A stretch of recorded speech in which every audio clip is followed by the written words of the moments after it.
Cool Figure TV. Revolutionary salute. Revolutionary salute. Like, share, subscribe. Welcome to the House of Revolution. You know I'm your humble host, the the Revolution in Texas rapper, Rollin 60 rapper, Yella Beezy, arrested for capital murder. Long live Mo3. But before we get into that, be sure to wipe your feet. That means hit the like button. Like, share, subscribe, support the platform, y'all. Oh my goodness. Rollin 60 indictments here. Rollin 60 indictments there. Rollin 60 indictments everywhere. I want y'all to remember something before we get in this content salute. Remember, they were just pressing Lil Baby. What was that, 2 or 3 weeks ago?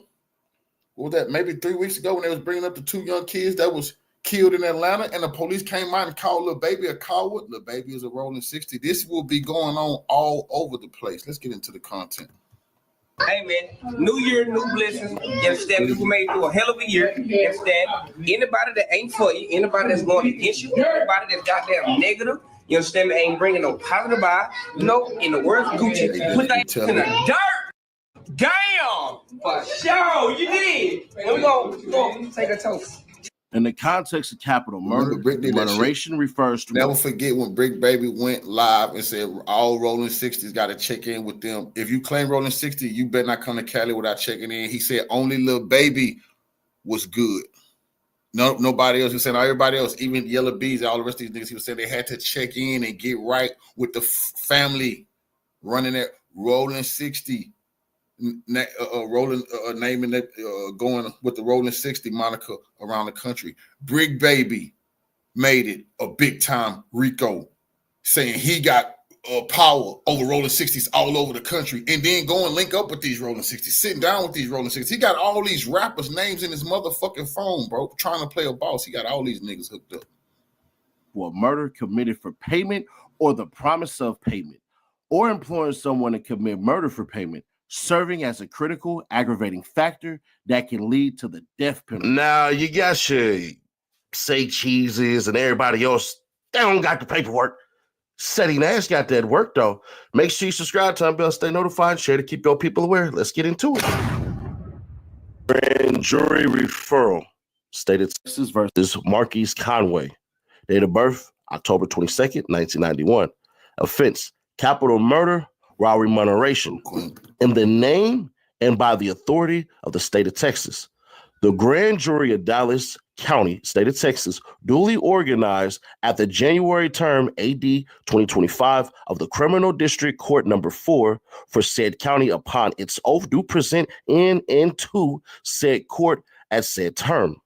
That Marquise Conway, hereinafter called defendant, on or about the 11th day of November 2020 in the county of Dallas, state of Texas, did then and there intentionally and knowingly cause the death of Melvin Noble as individual with the Bloods, and when they was fucking over 6ix9ine and shot in them, and then they got Casanova, then they hit they hit Young Thug, they hit, and they start locking up Bloods all over the country. They did that.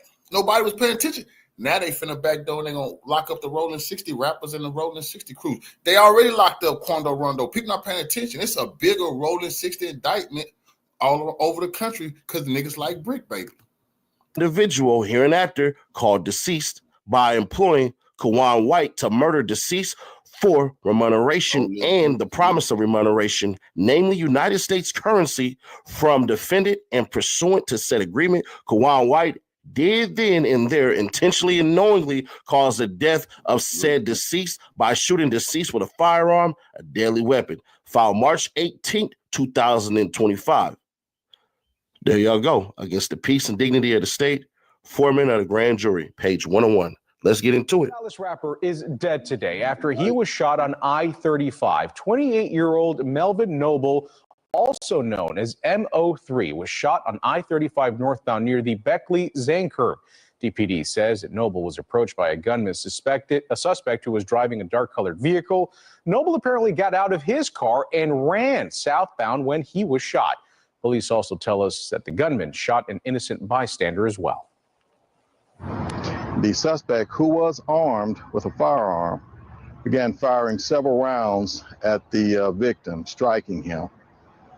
In doing so, the suspect also struck an innocent bystander who was sitting in his vehicle. Well, Noble was taken to an area hospital where he was later pronounced dead, while the second victim's injuries are not life-threatening, we're told. A second man has been arrested accused of gunning down rapper Mo3 on a Dallas highway. 28-year-old Devin Brown was indicted on a murder charge this week. Another man, 22-year-old Quan Wright, was also indicted on the same charge earlier this year. Back in November, Melvin Noble, also known as Mo3, was driving on 35E near the Dallas Zoo when White approached him with a gun. Police say Noble ran down the highway trying to escape and was chased by White, who fired multiple times, hitting Noble. Hey, yo, you, can you subscribe and turn on that bell too? Because when you do, you're helping unbiased, independent news. Live on Instagram, with the comments flooded with people suggesting that Beezy was responsible for Mo3's killing. But naturally, Beezy...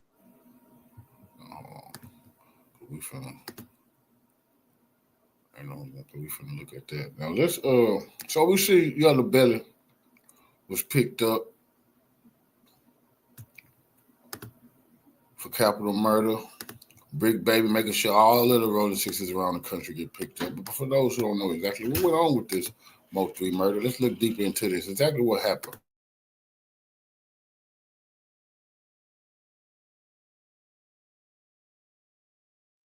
Warning.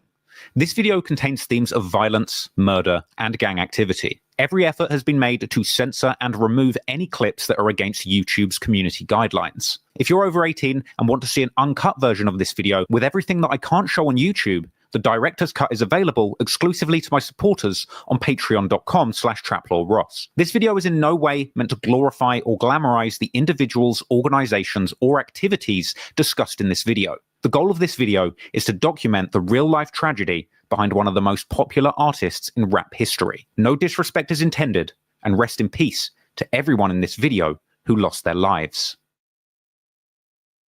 On November the 11th, 2020, Melvin Noble, better known as the rapper Mo3, was driving along the I-35 expressway in his native Dallas when a car boxes him in and a masked gunman jumps out. Mo3 attempts to run for his life down the busy freeway, but he can't escape the gun-toting assassin who shoots Mo3 multiple times, leaving him to die in the middle of the busy freeway with traumatized commuters witnessing the execution and the aftermath for hours to come. This was a brazen, broad daylight hit, and despite wearing masks, the alleged shooters' identities and affiliations would eventually be revealed to the world. But anyone who'd been following Mo3's career closely would know that he had been embroiled in years of beef in his city of Dallas, going back and forth with his enemies in fights, shootouts, and on social media, as well as in the lyrics of his songs, with fans and followers analyzing every move he made along the way. Mo3's death was sadly just the final chapter in a years-long back and forth between the city's two warring factions. And sadly, even after Mo3's shocking murder, the war in Dallas would continue to rage on. So today, let's take a closer look at Mo3, one of the most promising artists to ever emerge out of the city of Dallas, and the deadly feud which would sadly bring an untimely end to the rise of this potential superstar. Blood, you ain't never had no fight, blood. You ain't never did nothing, blood. You scary. You scary. Wherever you from, you will get hated the most. You know, most rappers die in their own city. It's a fact. Shot me in my hand, grazed my back. Man, I got shot in the leg. I couldn't drive. They took me to the emergency. It's like he wasn't supposed to die yet. A comedian. He ain't no gangster. When I got in the casket, I said, damn, this is how I feel to be dead. A Dallas rapper is dead today after he was shot on I-35. 28-year-old M03. Today's story takes place in Dallas, Texas. Combine that with the nearby Fort Worth and the areas surrounding it, and that makes up the Dallas-Fort Worth Metroplex, or the DFW. With a population of around 7.5 million in total, this makes it the fourth largest metropolitan area in the United States. Now, the state's gun laws allow a holstered carry, which means that no license or permit is required to carry a firearm. So, as long as you're over the age of 21 and got no felonies, you can legally pack heat in Dallas and protect yourself from the city's many dangers. But make no mistake, as you're going to see in this story, people take those privileges seriously. Now, the murder rate in Texas per 1,000 people is exactly the same as the overall United States. But if we take a closer look at the city of Dallas, the average rate of violent crimes jumped significantly, with the number of murders per 1,000 people more than double the US average, and the city's crime index being a 5. And that's not a 5 out of 10, that's a percentage out of 100. And one potential reason for this above average crime rate could be the Revolutionary salute to our family, my family, Roscoe, for the donation to the war chest. Revolution is way of life. Absolutely appreciate the love, fellas. Salute to you. Long live 3. fact that the city of Dallas is considered a major United States drug market, being identified by the Justice Department as a leading distribution and transshipment hub for narcotics traveling in from Mexico and going to... We led this program with Yella Beezy, Yella Beezy, Coward, locked up, look like Brick Baby, hooking all the Rollin 60's up all over the country. Probably did Pee Wee long way too. He got he getting everybody, and he gonna topple Big U. He probably gonna be out. He's the next Alpo. Brick Baby, the next Alpo. But for the people who don't know the story of absolutely what happened, we finna dive deep into the story of the hit on Mo3. Going to other parts of the United States, with the DEA and local cops constantly busting drug gangs in the city. Now, gangs and gangsters seem to operate all over Dallas, and as seems to be the case all over Dallas and America and even the world at large, eventually some of those talented members coming up out of gangs would eventually end up making music, with this music finally giving the world an insight into the real goings-on in the city's criminal underworld. And over the past 10 years, when it comes to gangster rap, there are two big names that have emerged from the DFW, coming from opposing sides of town, but equally talented. These names are Mo3 and Yella Beezy. And unfortunately, as you're about to find out, despite hailing from the same city and sharing so much in common, these two individuals will grow to hate each other, with the deadly war spilling onto the streets of Dallas and into the music industry, with local citizens and fans hanging on to their every word. As a deadly war broke out, with these two battling rappers fighting to the death for the crown of who would be the hottest rapper in the city. So, to begin, let's head to the north side and tell the origin story of Mo3.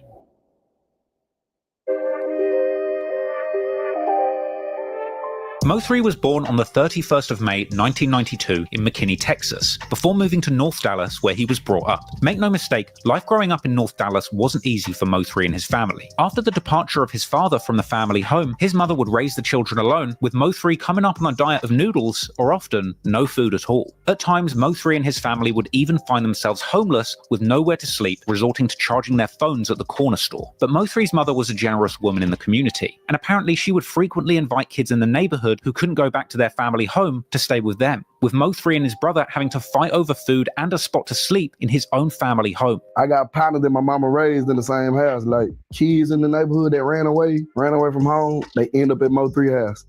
Even though this my house, like some of my partners will beat me to my house before I get there. They done already ate. They done already got their spot in the bed and everything. I got to sleep on the floor. I got to sleep on the couch. You know what I'm saying? So. Despite the generosity in this household, in school, Mo3 couldn't afford books and suffered bad grades and bullying due to his shabby clothes. But Mo3 was a hustler, and he would get jobs at a young age to help his mother financially, eventually deciding to pursue a path as a rapper after high school. But making something of himself would not be easy, coming up in some of the harshest streets of Dallas. Much like the nickname Chirac given to the gang-infested hoods of Chicago, where the violence is considered nearly as bad as the military conflicts going on in Iraq, Mo3 claimed that the area of North Dallas where he grew up to be similarly dangerous, earning it the nickname Northghanistan. So you grew up in Dallas? Yeah. Okay, North Dallas? Yeah, in Afghanistan, man. Far as line I did. Growing up in Northghanistan, it's no wonder that Mo3 became acquainted with the streets at an early age, stealing his first gun from his cousin at the young age of 12 and beginning to stick people up. I had my first gun when I was 12. Okay. I had a 25 with no clip. He ain't have a clip to it. I'm toting it. I'm thugging though, like I'm hopping out. No clip. Just one in the chamber. Ain't nothing in Nothing. I stole the gun from my cousin. I'm not thinking that you supposed to have bullets to the gun. You need the clip for the gun to work. I'm just thinking at the time I'm 12 years old, walking around the neighborhood with a gun. Fortunately, he wasn't able to get his hands on any ammunition at this point, but eventually he would get caught with that gun by his mother. And from here, Mo3 would go on to face his first aggravated robbery charge at just age 14. And he would continue to be in trouble with the law throughout his teens, claiming to have been through every correctional facility Dallas has ever built. Did you ever get caught with it? Yeah, my mama called, man, somebody seen me with it. Police came and took the goddamn gun, had it in the goddamn Ziploc bag. Like, so I caught my first Aggravated robbery, 14. I've been on paper since 2006. I went through all the juvenile programs. I've been getting locked up since I was 13, 14. So, like, I went through every correctional facility Dallas ever built. Throughout Mo3's teenage years, he would continue to have trouble, whether in juvenile detention centers or on the streets, even telling DJ Vlad in an interview that he can't even remember how many shootouts he's been in since he was 15. I mean, if you were to count how many shootouts you've been in, and I don't care about the actual situation, but if you were to say how many times were you in an area where bullets are flying around you? Shootouts sound 15, so too many. No, I said I've been in shootouts since I was 15. Let's stay up there. It's a lot. You actually never got hit, though. Nah, thank God. Mo3 would continue to catch cases and affiliate with local gangs, at some point becoming affiliated with the 5'9 Bounty Hunter Bloods, or 282, a blood gang set originally starting in Watts, Los Angeles, eventually making its way to Texas cities like Houston and Dallas, with Mo3 shouting out his gang in songs and interviews and frequently wearing red bandanas. Salute me, man. 282 Bounty Hunter Blood gang, man. Yeah, talk about real life hitters. Hey, just him. Real life hitters, man. You know what I'm saying? They just him, man. Real talk. He squad, man. Mafioso. HSM would eventually become the name of his record label, but more on that later. Mo3 would tell Vlad TV that he eventually caught a big adult charge at the age of 17. 4 counts of aggravated robbery. I caught 4 of them at 17. 4 aggravated robbery with a deadly weapon. I went to TDC. First adult charge. And to make matters worse, Mo3's mother attempted to put her own money up for lawyers' fees, ultimately losing everything in her fight for her son's freedom. Lost everything. House, car, everything. She was living with my auntie. My mom used to say, I'm gonna lose my job. And I ain't understand it until she was like, every time a school called me or every time somebody called me and say, your son in jail, I gotta immediately get up and leave work. It really didn't hit me till I got in the cell. Mo3 was initially facing a potential 45-year sentence, but in the end he would wind up getting 10, doing only 2 before being released on probation. You managed to get 45 down to 2. With 10. I did 2 on the 10. You signed for 10-year sentence, came home on good behavior on the 2. But it was during this stint in prison that Mo3 would settle on the career path that would eventually make him a star, revealing to Adam22 in a No Jumper interview that his father had visited him in jail, telling him that he should rap about his experiences in the streets rather than continuing to live the life of crime. When you get out, instead of doing what you're doing, rap about it. Right, rap about it, what you mean? Put your life in the music. Rap about it. You ain't got to do it no more. Just rap about it. It's better to rap about it than do it, because you ain't hurting nobody. Mo3 was a natural rapper and singer, but until this point, he had never even considered a career in music as a serious prospect. He would sing in church as a child, but ultimately got too wrapped up in the streets as a teenager to take music seriously. My mama had me in the church. Like, my daddy had been rapping. My mama was singing, my daddy rapping, so I sang and rap. So it was like, it's always been natural, like from the go, like way before we got in the studio. I used to want to be the hot boys when I was little, you know what I'm saying, like Cash Money. But I ain't, that's when I was little. You get what I'm saying? But like when I grew up, by the time I hit 14, I don't know, it was out here in the streets, so it was like all that was fantasy. But fortunately, after nearly losing 45 years to the streets, and with his father's wise words in his ear, Mo3 would get out of jail and begin taking a career in the rap game seriously, beginning to record early music and mixtapes that would eventually make him one of the most famous names to come out of the city of Dallas. And it was around 2014 that Mo3 began picking up attention, both from fans and from former enemies in the streets. One of Mo3's earliest songs in the rap game came out on the 14th of August 2013 on the HSM or Hit Squad Music YouTube channel. This was a track called Hold Your Tongue, a remix of Texas rapper Mr. Lucci's song Half Steppin'. This was an incredible debut, with Mo3 showcasing his versatility straight out the gate, crooning a catchy sung chorus and then hitting the listener with a lyrical onslaught in the rapped verses. But of course the subject matter of the song couldn't be ignored either, and Mo3 was clearly taking his father's advice on board, filling the track with references to the gun-toting street life and singing on the chorus for his enemies to hold their tongue, because if they say something Mo3 doesn't like, you might just lose your life. This was a strong start to a career as a gangster rapper, and from here Mo3 would continue grinding, singing and rapping about his life in the streets, which was a much better option than actually getting caught up in them. Eventually Mo3 was ready to drop a video for his breakout track, and the video for Hold Your Tongue would be released, this time using the visuals as well as the lyrics to paint a picture of life in the mean streets of Dallas, with Mo3 appearing in an intro where him and the HSM crew kidnap an op and a scene holding them hostage in a house. In addition to these scenes straight up out of a gangster movie, the video would also be filled with stylish shots of Mo3 and his homies riding around the city in donks and lowriders. And of course, he had his goons toting a whole bunch of guns in the video too. Mo3's career was off to a good start, and everyone could see the talent and potential. In fact, Mo3 claimed that as soon as he recorded the song, the producer knew they had a hit and was pushing him to record even more. I said, bro, just do it. He bathed that. I went in there and spit that. But like, bro, you cold. You ice. Like, you know what I'm saying? What else can I make for you? There, me and him be at the relationship right there. What else can I make for you? So boom, like after that, it started circulating, man.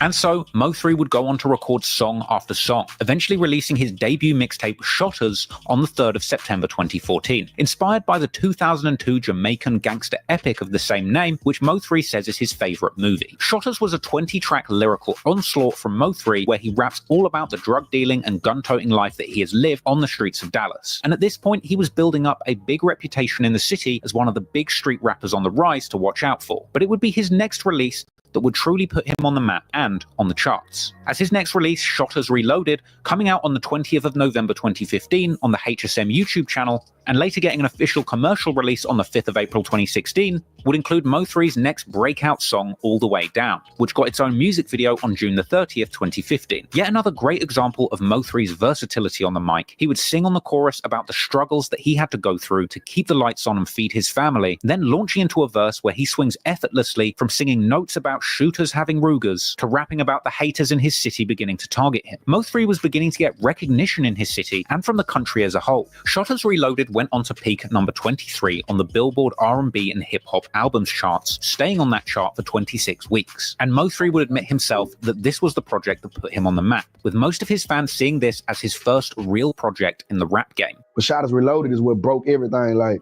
appreciate that. So people take like Shotters Reloaded, they look at that like that's the first one. You know what I'm saying? That's the second one. You know what I'm saying? So by this point, Mo3 was making big money off the rap game, taking to social media to show off his cars, guns, and money. Big farm whipping, you understand me? Yeah. Panoramic roofs, you know, panoramic roofs. I got 7 cars. Yeah, man. Quit playing, man. This is how we really living, man. You know, big money, big everything, yeah. Big diamonds, big rollers, big jewels. Y'all walk in my house, see me, man. Y'all walk in my house, I see me, man. Quit playing, man. You look real good, man. My view look real good, man.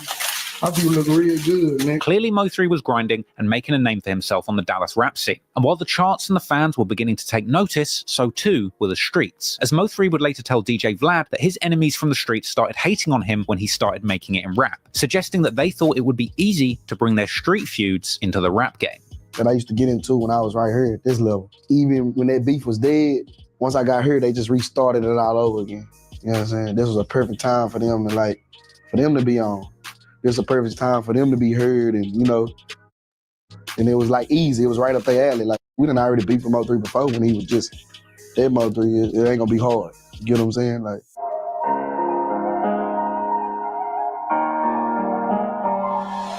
Whilst Mo3's impressive versatility on the mic made him one of the most buzzing artists in the Dallas rap scene, he wasn't the only one. Sadly, it's often the case in rap that when two big artists come out of the same city, rather than getting along and lifting their city up musically together, often there emerges a bitter rivalry and battle over the top spot in that respective city. And when it comes to Dallas, the other big name that rings bells in the city is Yella Beezy. Born and raised in Oak Cliff, Dallas, an area with a dark history of murder, with it actually being the area where JFK's assassin Lee Harvey Oswald lived and planned the murder, Beezy would come up in these troubled streets, later telling Adam 22 in a No Jumper interview that he was a troubled kid who couldn't do anything right until he found his calling in rap music. So you were getting in trouble a lot while you were young, or? Yeah, I did.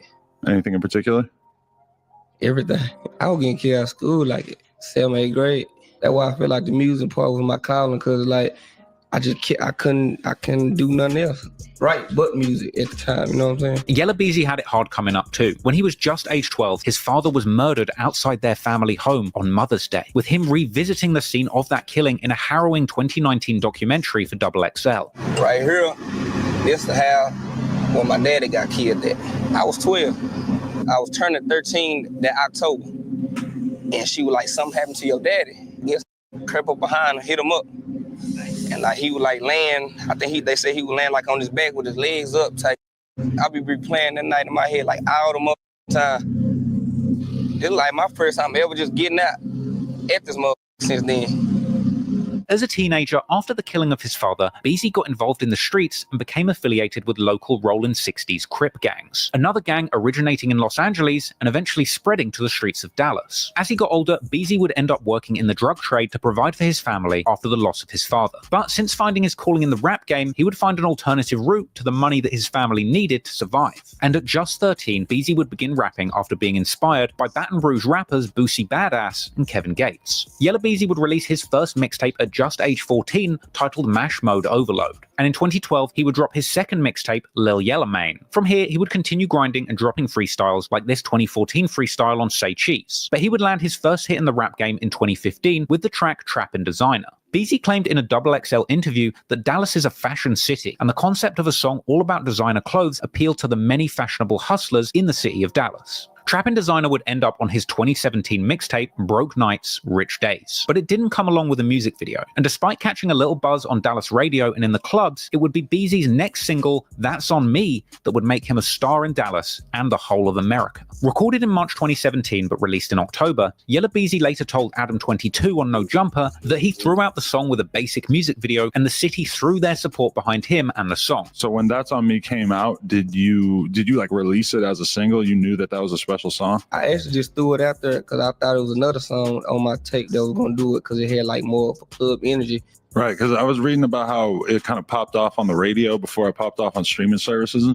Yeah. How did that work out? That's very rare now. It was like everybody was trying to team up or just trying to help each other to get somebody to the next level, you know what I'm saying? Dallas radio stations would put Yella Beezy's song in rotation, pushing him as the next hometown hero, and this would work. The video for That's On Me Today sits over 20 million views, and the song eventually spent 20 weeks on the Billboard charts, peaking at number 56. Helped in no small part by the all-star remix of the track, which came out and racked up a staggering 272 million YouTube views, with the remix of the track coming along with verses from the likes of 2 Chainz, T.I., Rich the Kid, Jeezy, Boosie, and another emerging local talent relevant to this story, Trap Boy Freddy.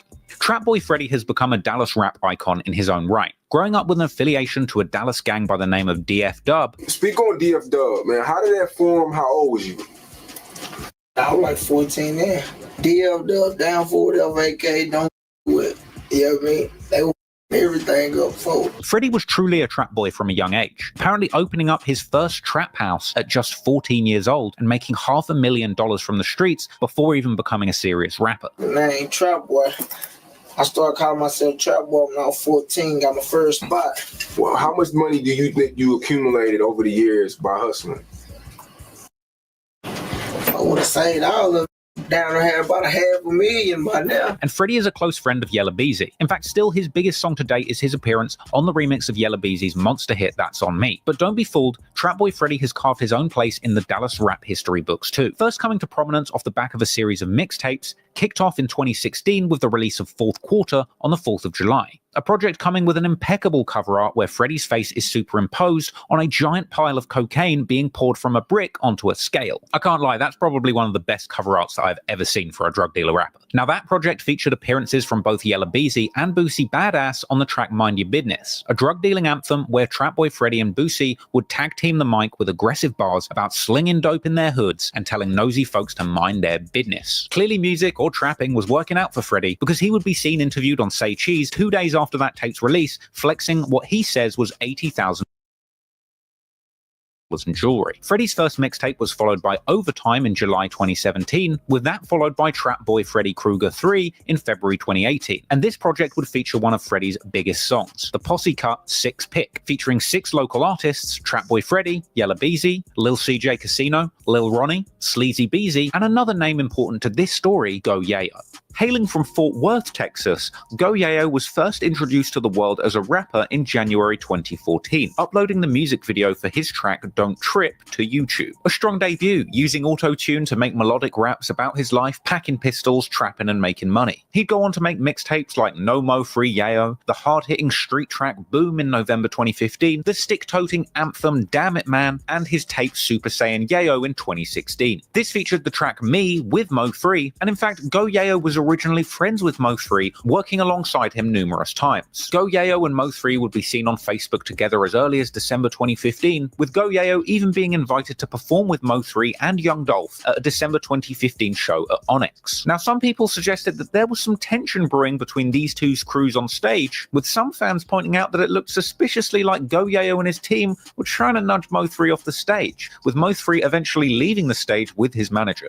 Some would suggest that this moment was the true beginning of tension between these two crews, with Mo3 feeling disrespected about how he was treated on the stage. But regardless, Go Yayo clearly wanted the limelight for himself, and through into 2016, he would continue dropping videos for more tracks like I Don't Know, but even by April 2016, Go Yayo was still getting booked to perform at shows alongside Mo3 and Boosie. He would continue to carve a name out for himself in the city, dropping aggressive bangers like the track Boom God. However, Go Yayo would soon become a celebrity in Dallas for reasons beyond his rap, because in May 2016, he would randomly pop up, apparently without permission, speaking at a middle school. See, I dropped out of school. I was actually kicked that dropped out of school.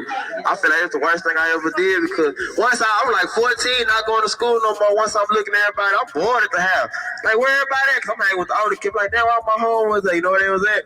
School. And it's funny because almost by accident, in this impromptu middle school speech, we kind of get an insight into Go Yayo's early life, dropping out of school and hanging out with the older kids in the streets. He really is trying to give these kids a lesson and tell them how not to make certain mistakes that he did. He goes on to tell the kids that they need an education to get money, and that choosing the streets was the worst thing that he did, and all he wants to do is make his mother proud. I'm talking about you can't get no money not going to school. You gotta go out to school, get a job. You gotta do all that, go to college, live life, have fun. I chose the streets, and it was the worst thing I did. I got shot when I was 14. My cousin got smoked, and it's just I made a bunch of bad decisions. When I chose to rap, it saved my life. Now I got money, cars, I can do what I want to. But I really wish I went to school, because my mama can't. Your mama not gonna be proud of you in the streets, going to jail, going or die, something like that. Your mama can't be proud of that. Yayo would even go as far as to disavow guns and violence in his music, explaining it as just an image. Other than that, like, the streets not where it's at. I know y'all heard a lot of my songs, y'all see guns and hear me saying a lot of gang stuff and all that. But that's just an image we gotta put on, because I'm a rapper. So we gotta, you gotta flex a little bit. But I want y'all to know I'm just humble. I'm 19. I'm supposed to be out of high school 2 years ago. We'll see where I'm at right now. And then you little boys, y'all stay in school, play sports or something. You ain't gotta be no thug, you ain't gotta be no gangster to be cool. Now, I personally think there was a pretty good message in there, but some of the locals didn't agree, which, to be fair, might have had something to do with the fact that at the end of the speech, he got all of the kids to chant Hood Fame Gang. On the count of 3, on 3, we're gonna say Hood Fame, gang. 1, 2, 3. Now, on 3, we're gonna say stay in school on 3. 1, 2, 3. Stay in school! Gang. Soon after this, naturally, Go Yayo found himself in hot water on the local news. By the sounds of it, you'd think this was the start of a concert. What you're seeing in these YouTube videos was actually a pep rally for the STAR test at Morningside Middle School in Fort Worth. And this was the man hyping up the kids, a local rapper named Go Yayo.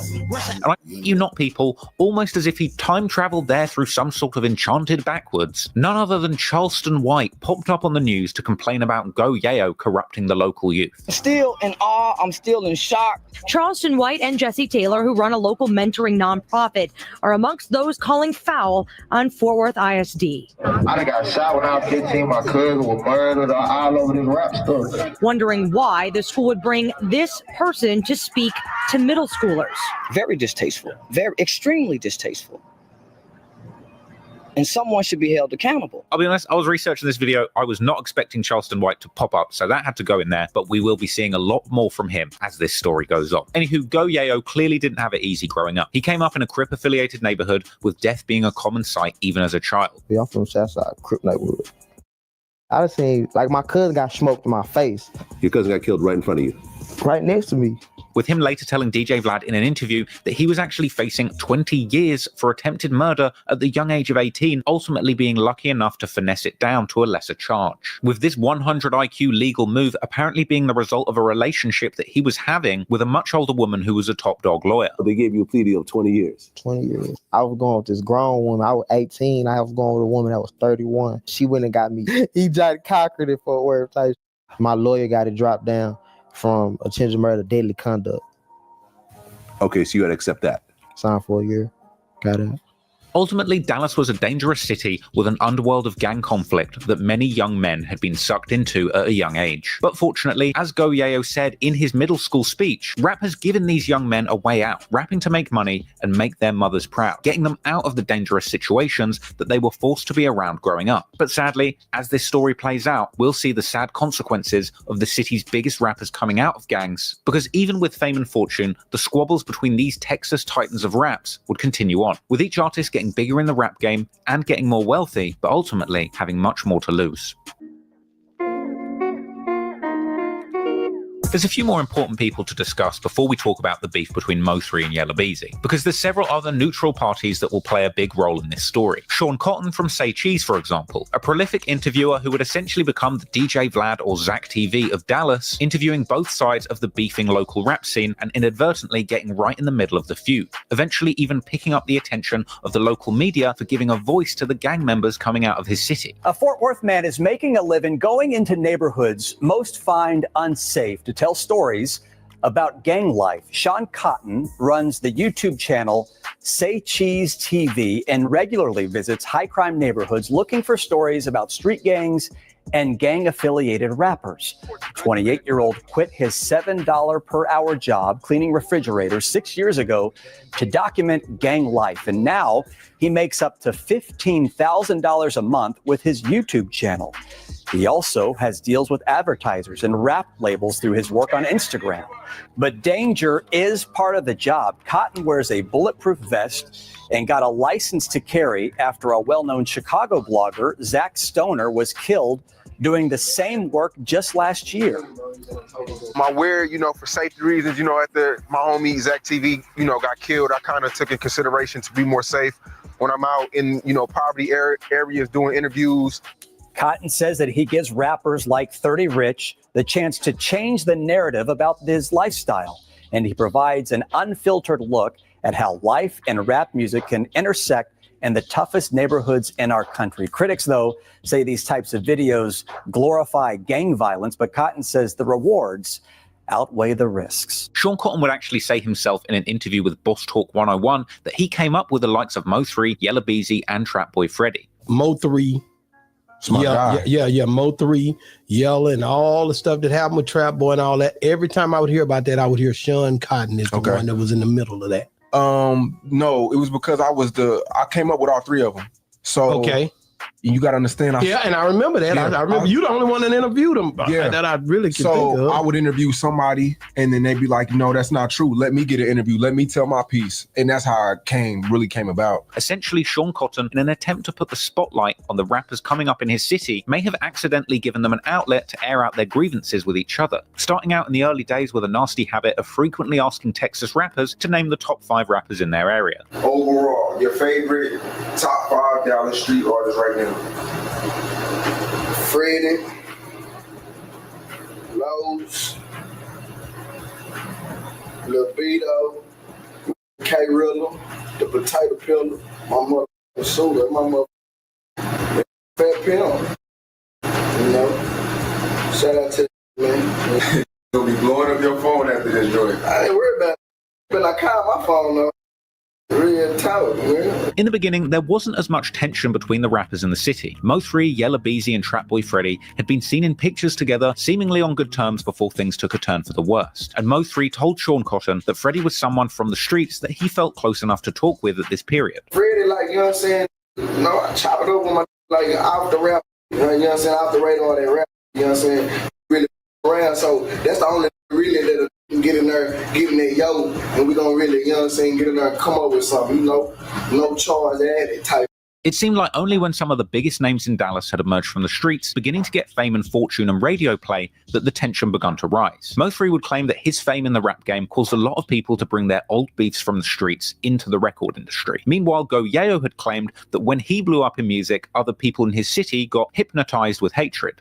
I'm going to school with, we used to be real close to where it's real beef now just because you still stuck in the one situation, but I'm in the same city, but I'm living like this. And I'm doing this. This is actually a line that Southern rap legend Boosie, with close ties to the Dallas rap scene, would famously say to DJ Vlad, suggesting that when rappers get famous, the biggest haters come from their own native city. Wherever you from, you will get hated the most. You know, most rappers die in their own city. It's a fact. And ironically, Boosie himself would even find himself right in the middle of the Dallas rap beef too. Things were good at the start, with Boosie sharing the stage with local rap stars like Mo3 and Go Yayo. Boosie was really looking at Dallas as a potent talent pool where he might sign artists. Boosie would even appear in an early Mo3 vlog, meeting him at a meet and greet and expressing interest in signing him. Oh, that's TQ talking about you want sign, huh? Say you gonna make me some money. No, my big brother say you selling out shows around here. I gotta check you out, man. I gotta check. Let's get us a flick, man. I ain't heard, you know, TQ come to me and they say do open it up for you. You thinking about signing? It ain't nobody. Yeah. That's what I need. I need me artist from Dallas. When I ain't getting the money, he can be getting all the money. What? I'm ready to see that real street. All the way, like all the way. Gangland. Let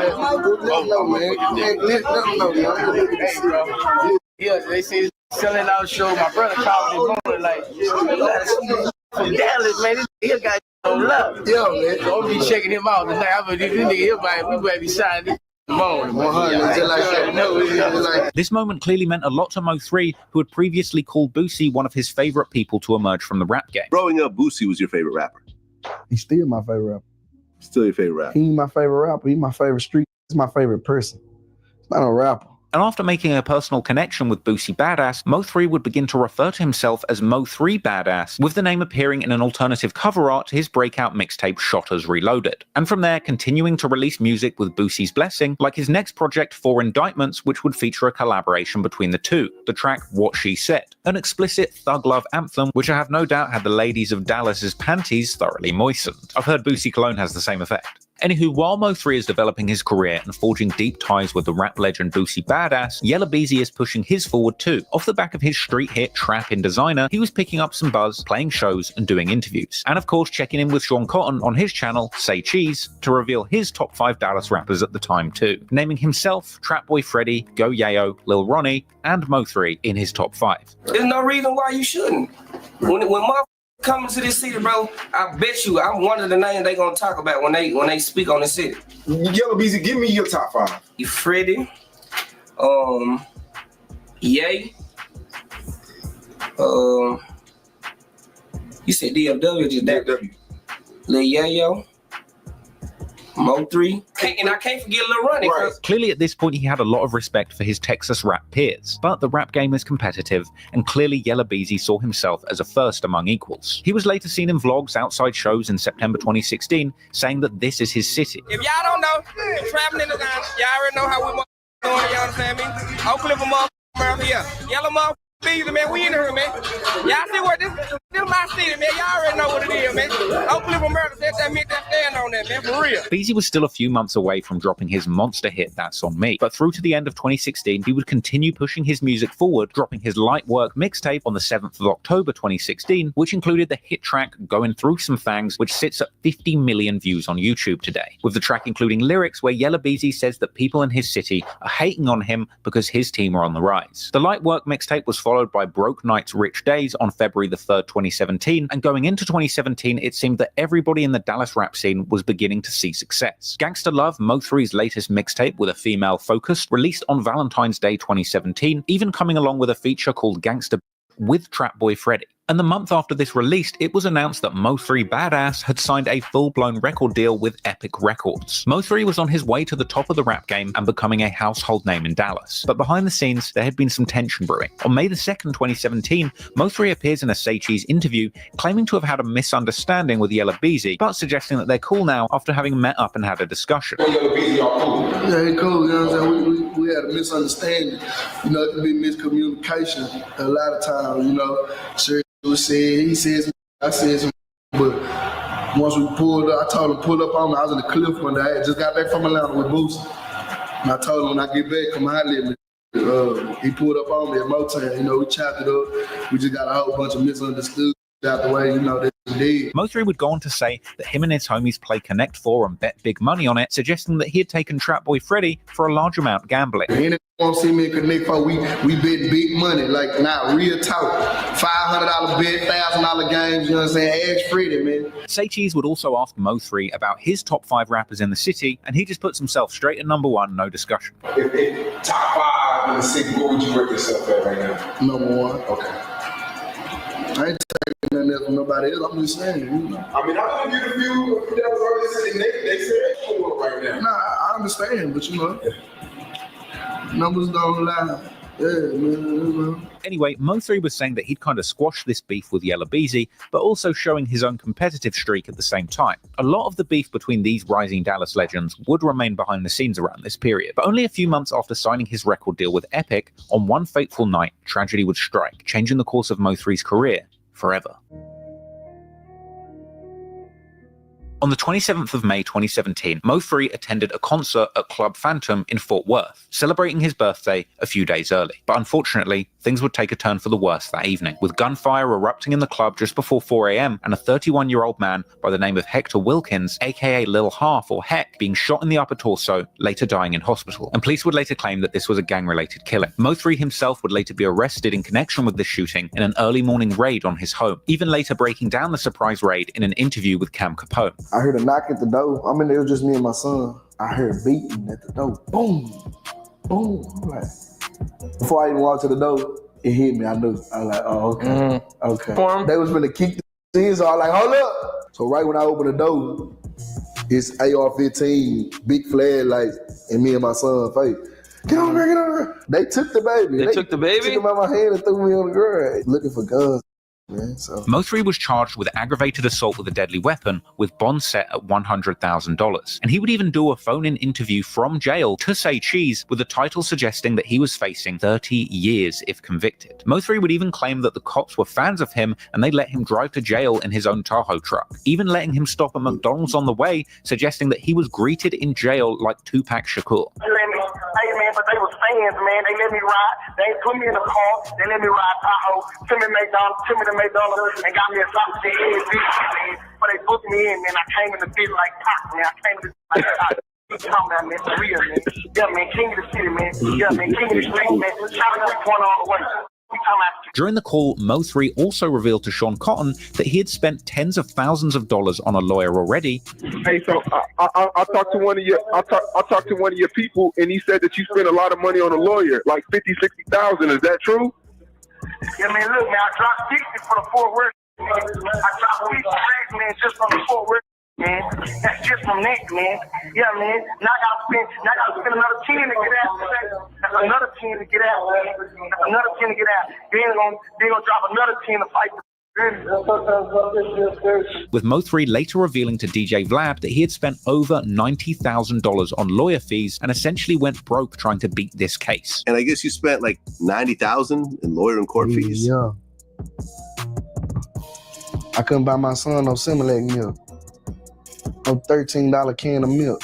Ultimately, Mo3 said that the police were following rumors on social media, suggesting that he was responsible for the shooting, but the charges were ultimately dropped. People were saying, Mo3 did this, Mo3 did this, Mo3 did this. You know, once somebody say your name so many times, you know that's who they gonna come get. It's over. It's over. Okay. There's no cases. The person with the name gonna get the blame. You get what I'm saying? But things weren't all good for Mo3, because apparently, due to the negative attention he got from this incident, Epic Records decided to distance themselves from him. They ain't want nothing to do with me. Oh, because of the shooting incident. Yeah.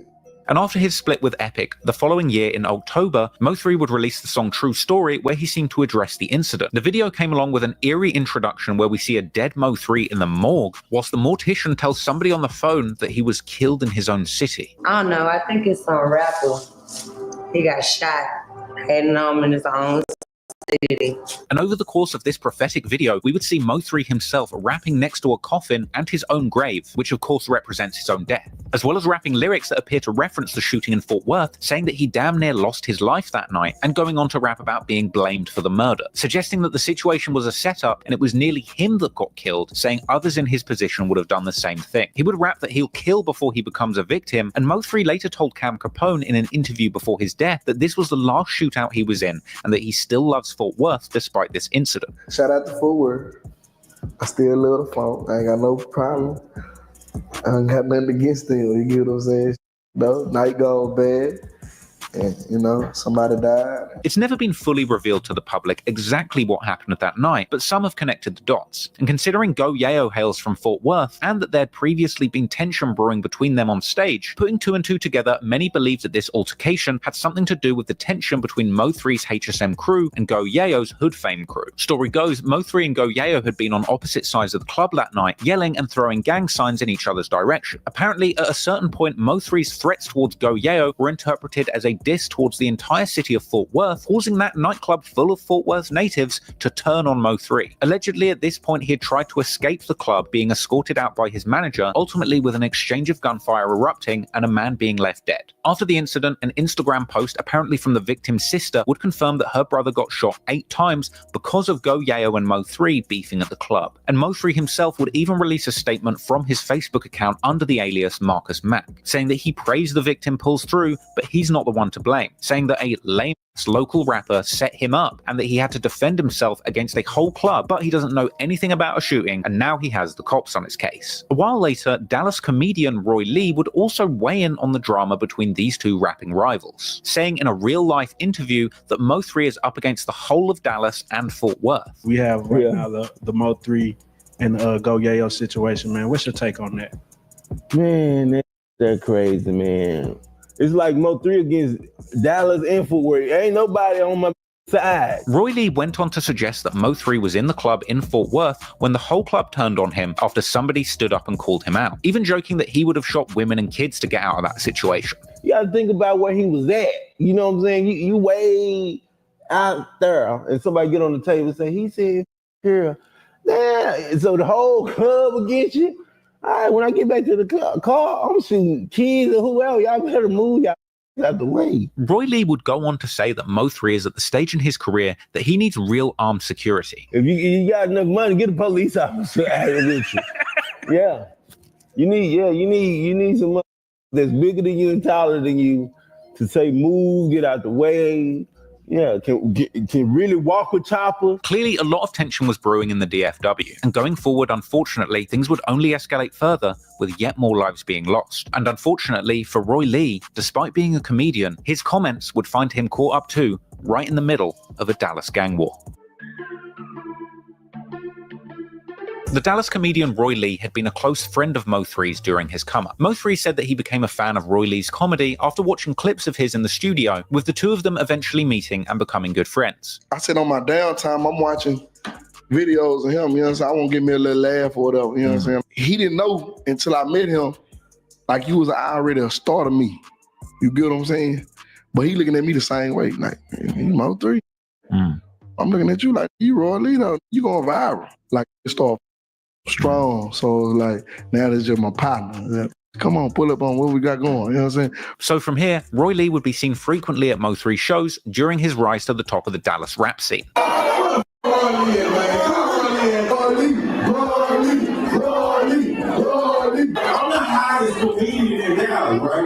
However, in an interview following Mo3's arrest for that fatal shooting in Fort Worth, Roy Lee would end up dropping some shade on Mo3's rival Yella Beezy, saying in a real-life interview that some of the rappers claiming Oak Cliff can come over and get robbed. This was an apparent reference to an earlier video where Yella Beezy had claimed to be from Oak Cliff, America, and saying that he runs the city. Oak Cliff, America, yeah. Yella Beezy, man, we in here, man.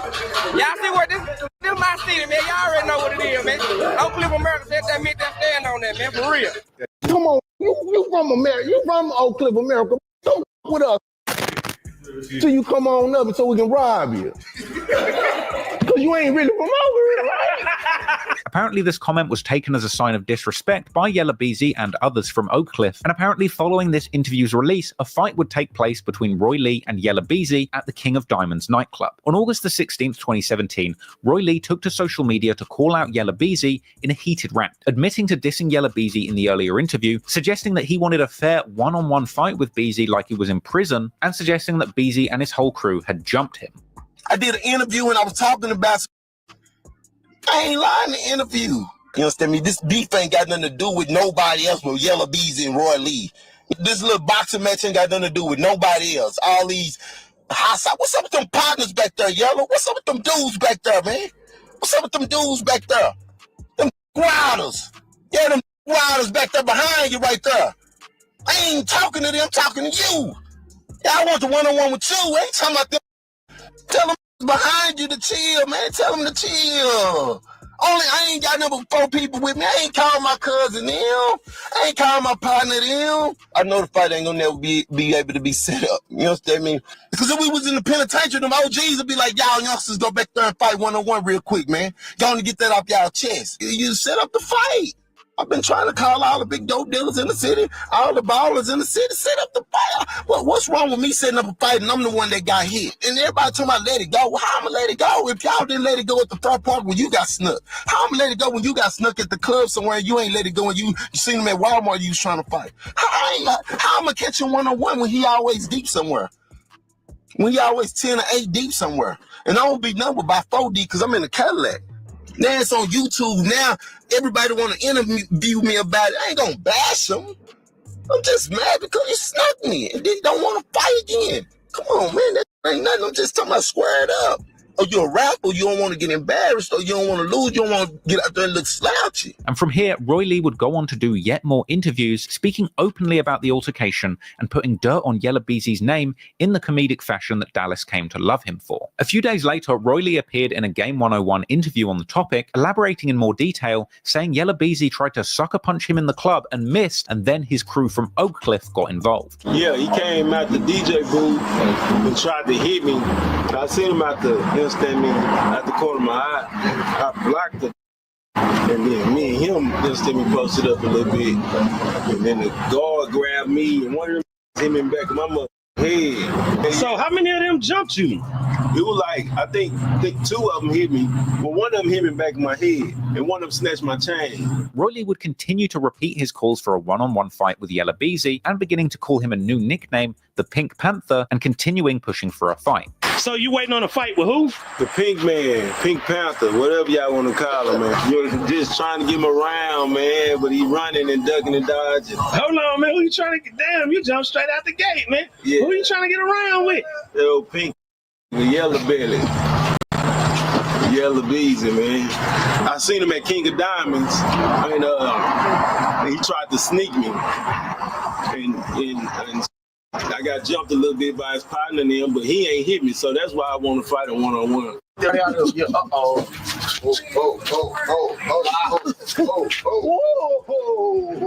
I mean, plus it'll be good to show the kids that we ain't got to shoot guns and, do all that. And you bet his career is demolished. Ain't I right for that?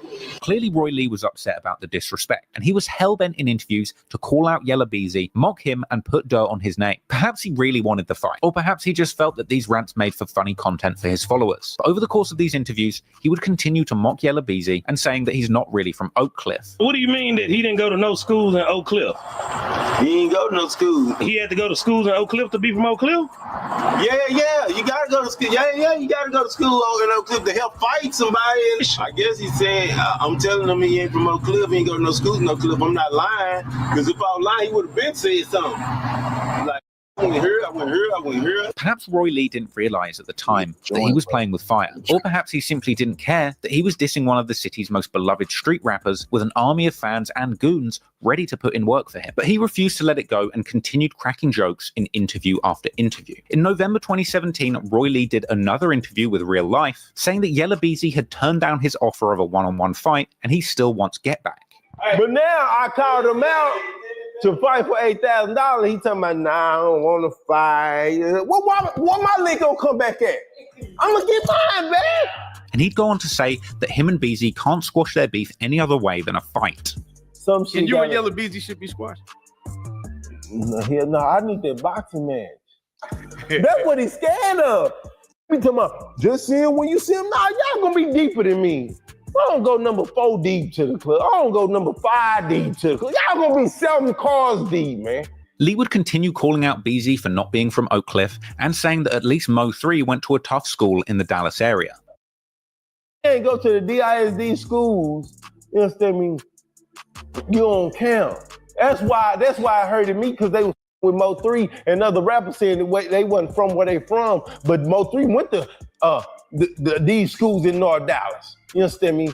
But he didn't go to Oak Cliff, Sock, Kimmel, Carter. Eventually, Roy Lee would get heated, going as far as to say that Yella is a and that he should stop talking about shooters, even threatening to involve people's mothers and grandmothers. No, you can't get mad at me. I'm the comedian.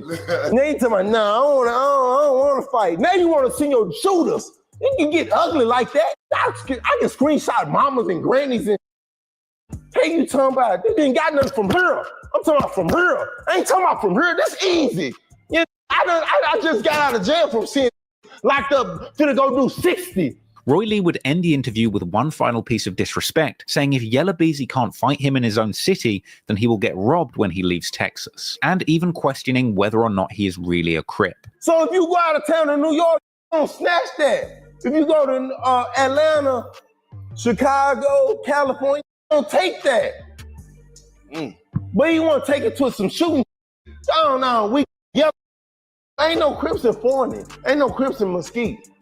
Roy Lee's mockery of Yella Beezy was relentless. Clearly his comedy skills combined with a bruised ego over the sucker punch had Roy Lee cracking joke after joke at Yella Beezy's expense. But to be fair to Yella Beezy, it's understandable why he wouldn't want to fight a comedian for $8,000 at this point, because during this time in 2017, his career was going from strength to strength. In 2017, Yella Beezy's career was taking off. His latest mixtape, Light Work Volume 2, released on the 21st of November 2017, and that tape included his future hit single, That's On Me. The track had lyrics where Beezy referred to his ops being after him, and he would rap that people are following him on Twitter and in the streets trying to rob him, but saying he keeps his pistol on him, as well as lyrics where he denied ever being shot. The track itself got a music video and a major push from Beezy's team, and from here, the song became a monster hit over the course of the next year. Today, the video for that song has over 130 million views on YouTube, with the track gaining mainstream traction, even peaking at number 56 on the Billboard Hot 100 charts, eventually with the song being certified gold. And from here, getting an all-star remix that racked up a staggering 272 million YouTube views, including extra verses from 2 Chainz, T.I., Rich the Kid, Jeezy, Boosie, and Trapboy Freddy, who was also having a productive 2017, with his latest release Overtime dropping the 1st of July 2017. With all this going on in the midst of Mo3 catching a case after the nightclub shooting in Fort Worth, losing him his deal with Epic and going broke. But Mo3 continued pushing things forward, dropping a music video for his track True Story, where he addressed the nightclub shooting, with that coming out in October 2017. This set the stage for his next major project release, Shotters 3.0, coming out on the 15th of March 2018. But while Mo3 was trying to overcome the struggles that came from that deadly incident at his birthday show, Yella Beezy and Trapboy Freddy were pushing their careers forward too, and Roy Lee was continuing to do interviews, making Yella Beezy the butt of the joke. Roy Lee would appear on Real Life once again for a January 2018 interview where he elaborated further on the altercation between him and Beezy's team, this time accompanied by his 2 nephews who were apparently there at the time of the fight, with it being suggested that at the time, Roy Lee was being drunk and aggressive. This is my nephew. These 2 my nephews I love. Allegedly, you were being real aggressive in the club.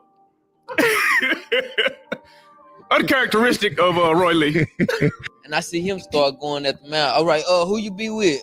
You with Yella Beezy? That's his exact word. He just tripping. He drunk. This is what he do. We drink. So I'm watching him. He steady asking, "Oh, you be with Yella Beezy?" Don't look like he ain't got nothing to do with that. Confused. He don't know what's going on. Say, "Oh, I ain't got nothing to do with that. What you and Yella Beezy got going, I ain't got nothing to do with that." And Roy Lee still asked him again. No, I'm saying though, do you be with Yella Beezy? I ain't say dude you got nothing to do with that. That's around the time that same dude he asking for was walking around. So allegedly he got hit with a one piece. Who? Mr. Lee. Mr. Roy Lee. Allegedly he got hit with a one piece. Yeah, when the other dude he was looking for came, because at first he was like, yo, what you be with Yella Beezy? Who led the escape? Like when it was time to get up out of there? When Like, it how was did y'all? time to get up out of there, Rollin was on the ground, my boy, because they was all after him. Yeah. It was about like 18 though. At least about 9 of them was on Rollin. So look, despite this explanation being very amusing, he did kind of reveal that he'd been a bit of an aggressor in this beef. And to be honest, looking at it from that perspective, Roy Lee is being truly reckless. And as the interview went on, it became clear that this sort of behavior is apparently a common occurrence when Roy has had too much alcohol. Do you think this all could have been avoided if Roy Lee just quit drinking so much? You could have. Right, you got a point right there. You got a point right there. From here, the interview said point blank that Roy Lee's behavior is dangerous, with Lee revealing that his antics have brought so much danger to those around him that he can't even find security who will protect him. For a comedian, you live a really dangerous life, bro. Nah, security guard told me that. Security guard told me that. He said, man, I don't think I could be your bodyguard. You doing too much. I said, no, we need you to come on, man. And I'll be honest, it was this follow-up interview which made me feel a little bit more that Roy Lee was just out here without a care in the world for his own safety or those around him. At one point, his nephew even tells him to squash the beef, and Lee refuses. I said, it's a squash between you and Yella Beezy. Nah, it ain't a squash between us, man. How I'ma squash something and I ain't seen nothing? How I'ma squash a roach and I ain't seen the roach? And Lee would even go on to drag Mo3 and his manager Rainwater into the mix. I feel like you about to spark up like a South Dallas versus Oak Cliff war. No, it ain't gonna be South Dallas versus Oak Cliff. No. Cause we can go there. Ask me that question. Shout out to Rainwater and Mo3 because they said I get my information from Rainwater and Mo3. I ain't got nothing to do with. They ain't got nothing to do with none of this. But his mixtape coming. That's my boy. He come to my birthday party to perform. That's my. Roy Lee was really out here roasting Yella Beezy like he was on Comedy Central, but the problem is the balance of power in the city of Dallas was shifting. Whilst Mo3 was still trying to clean up his reputation from that nightclub shooting, the other rappers in the city were coming up quick time. And according to Yella Beezy in an interview at the start of February, Mo3 had called him to squash the beef, suggesting that their tension had stemmed from a woman spreading misinformation between them. It was just like you said, just like a miscommunication. He called me one day and like, hey, well, yeah, just this street, I want to holler at you about something in your hood. I'm like, well, yeah. He told me where I can put up on. Was telling him, yeah, my Oak Cliff America say you can't come to the cliff no more. They gonna kill you. They gonna do some lame. And she wasn't even talking about me. Oh, I wasn't talking about him. I was talking about the other Yella Beezy. There's only one Yella Beezy. Like, what other Yella Beezy you gonna say? So it stemmed from a female.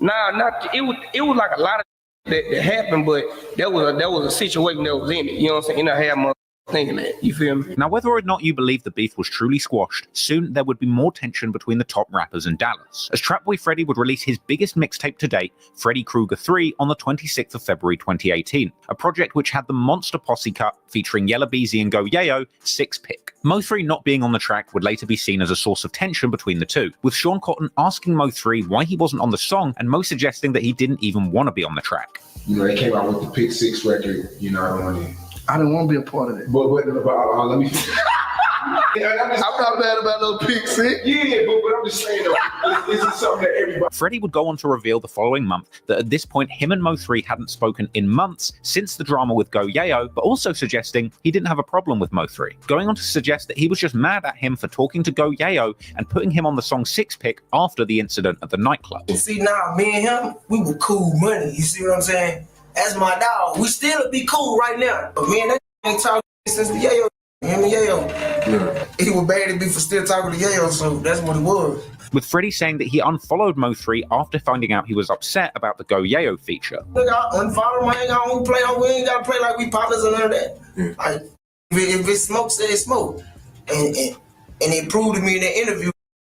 Soon after this, a confrontation would take place between Mo3 and Freddie. But the details wouldn't become public until nearly a year later. Meanwhile, with his hit song That's On Me beginning to put Yella Beezy on the map nationwide, he would continue to leverage his newfound buzz into big opportunities, like his banger of a track Up One, which landed a Lil Baby verse for the remix, and a music video which dropped on March the 14th, 2018. Up One with Lil Baby went on to get an insane 93 million views on YouTube. And Trapboy Freddy would keep his momentum running throughout the year, with his latest mixtape No Feelings dropping on July the 4th. Summer 2018 was a buzzing summer for Dallas rap, and Yella Beezy for the time being was the artist to watch. But with all the tension that had been brewed between Beezy and Roy Lee, it was only a matter of time before another escalation would take place. And unfortunately, that's when things would turn tragic, as Roy Lee would reveal to fans on Instagram that he had been shot.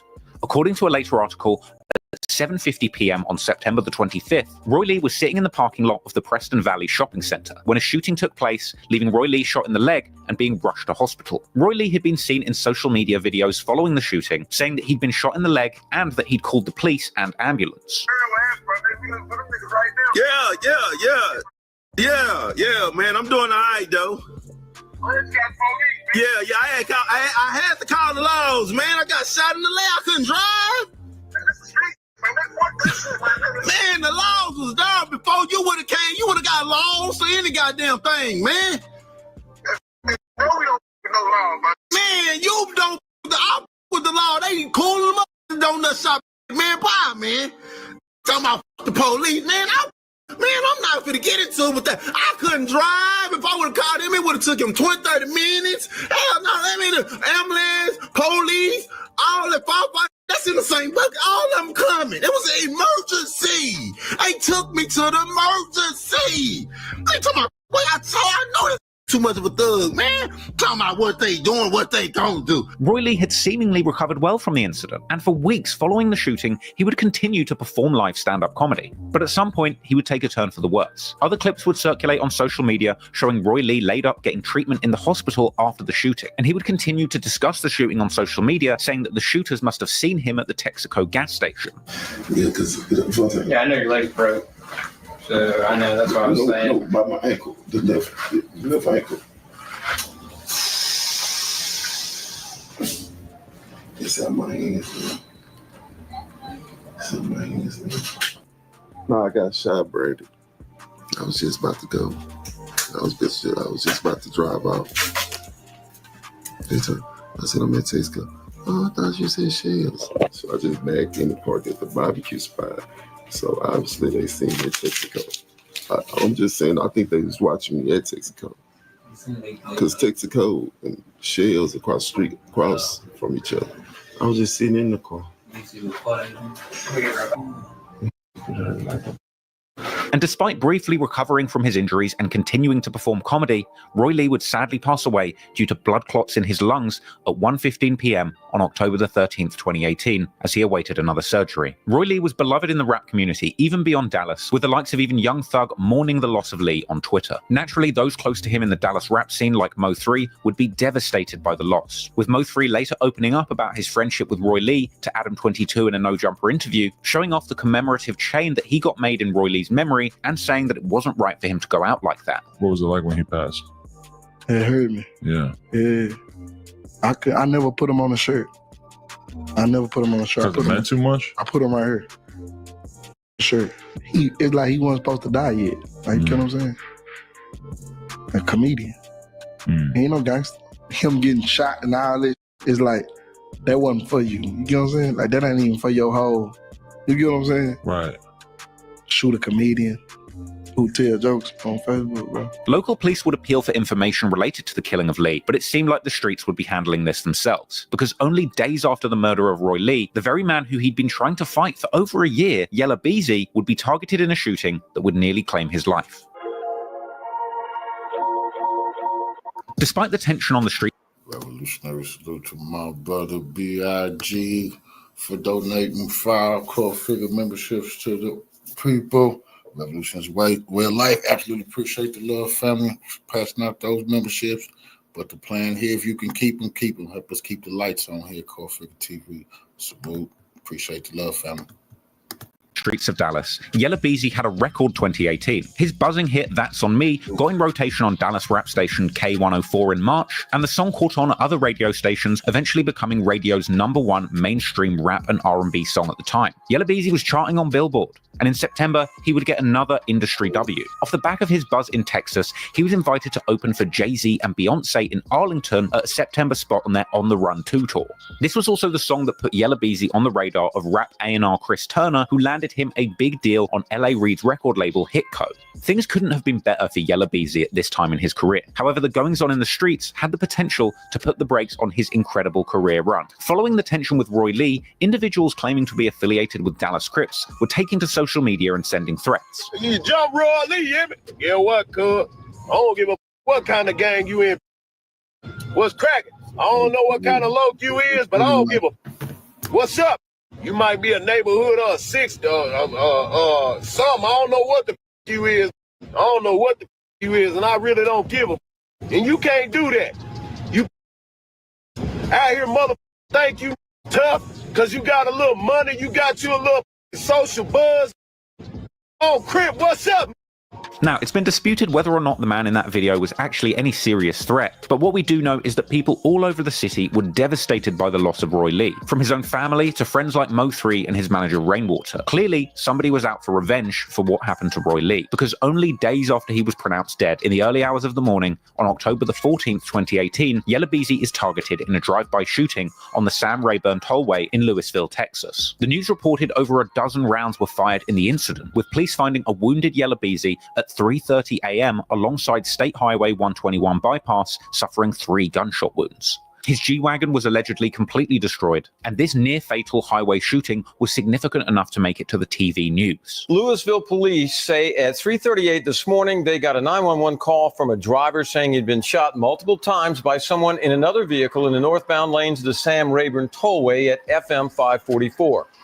Police say 26-year-old DeAndre Conway was shot 3 times and was still conscious and breathing when he was transported to a nearby hospital. After the shooting, Beezy was taken to the hospital, but fortunately survived, being pictured on Twitter in stable condition, surrounded by his family. And he would later even show off his gunshot wounds to IG Live viewers in a clip that's probably too gory to show you on YouTube. Right now, anybody loosen it up some. Otherwise, it's gonna take out some healing skin. Because it's so dry. I encourage you and everyone else. This right here. This right here. This one though, that's where I had the chest tube at. Right here, where they would drain the blood out of my lungs. See, a lot with a lie, they were like, I got here right there too. Nah, that's where I hit the chest tube at, and they would drain the blood from my lungs. You know what I'm saying? I got this right here, got shot right here too. Yeah, y'all gonna see how ugly my nipple look. Yeah, everything going on Apple, going on everywhere, all music platforms. You feel me?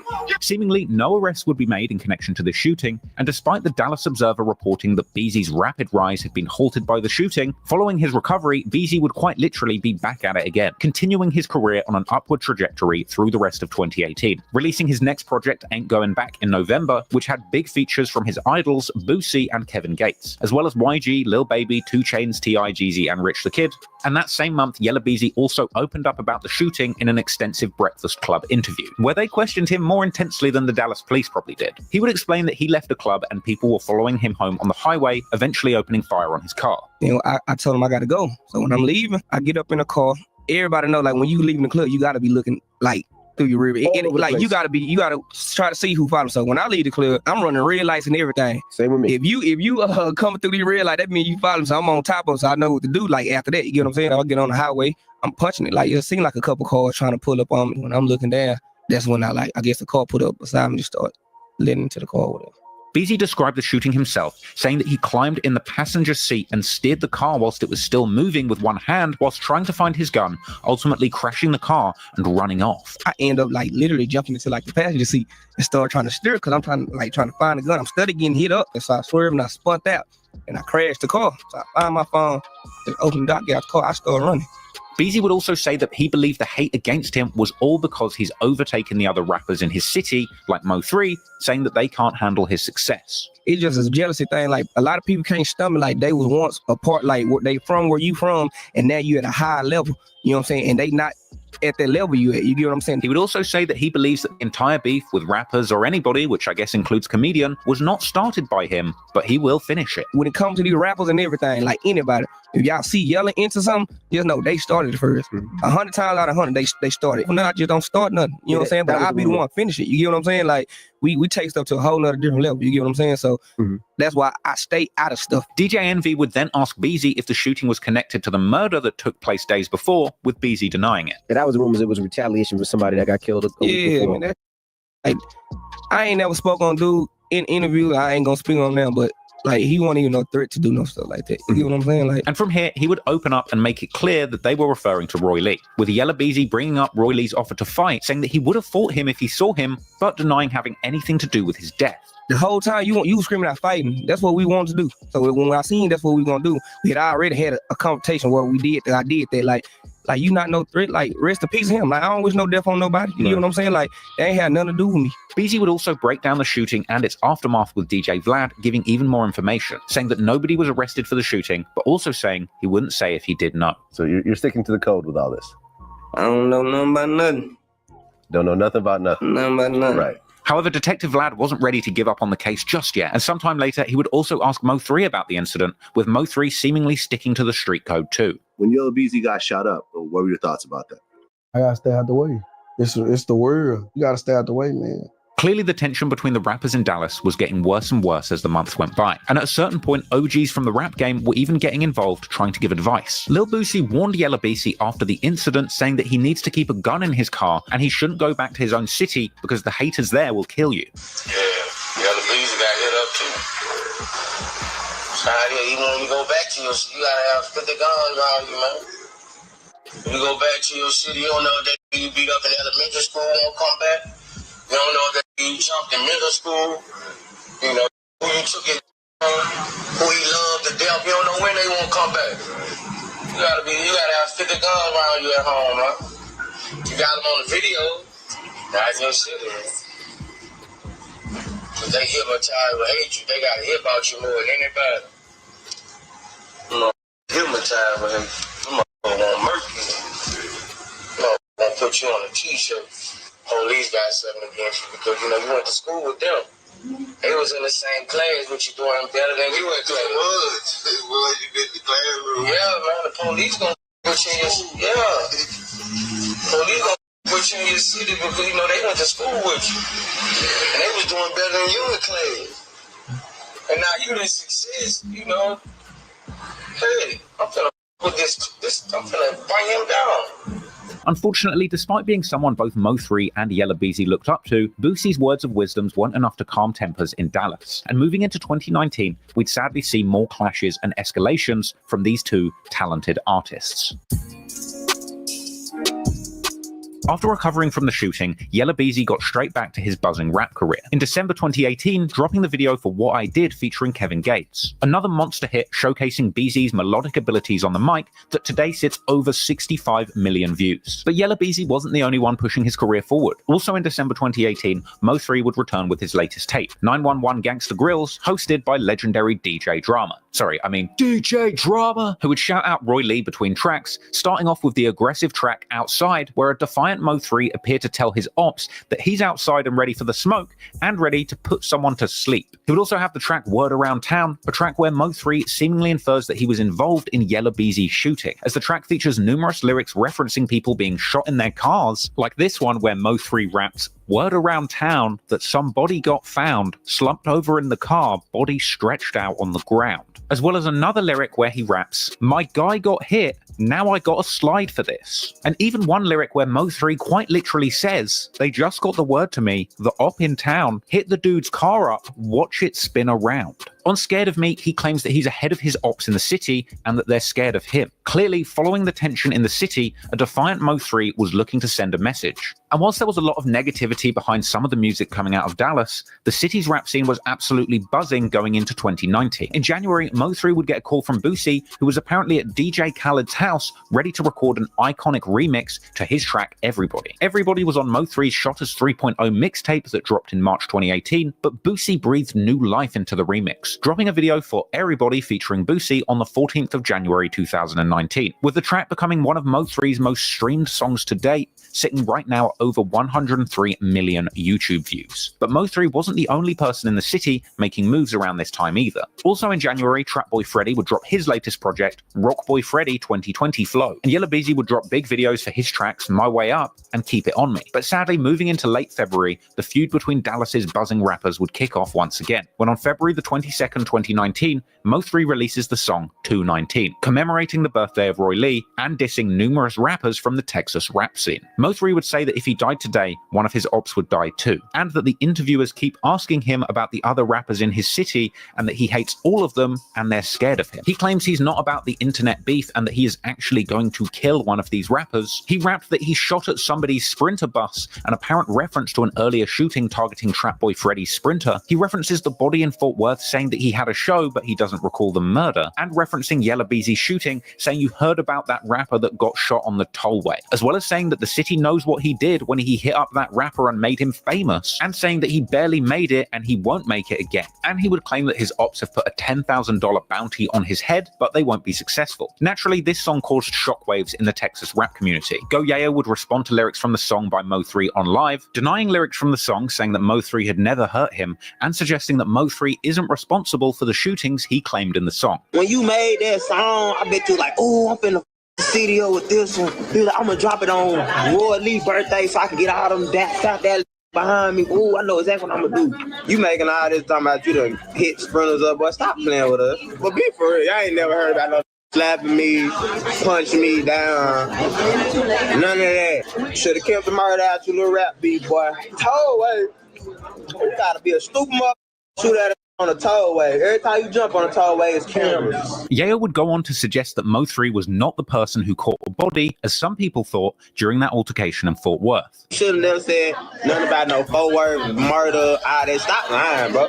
Why every time you speak on the murder, you talking about like you done caught a body in my city, boy? You ain't caught in my city, but STD from that little nasty you was on in my city, boy, on crib. And Yayo would go on to say, if he's in the club with his ops, then it's going down, and Mo3 doesn't do anything about it. But y'all know, if I'm in the club, and them boys in the club, it's finna go down on 4 weeks. Yayo would go on to claim that he would beat up Mo3 when he sees him, and then revealing that Trapboy Freddy has footage of Mo3 apparently running away from him. Boy, we gonna beat out you, boy, when we catch you, boy. We gonna beat the got you. I don't care, boy. These boys got you on camera.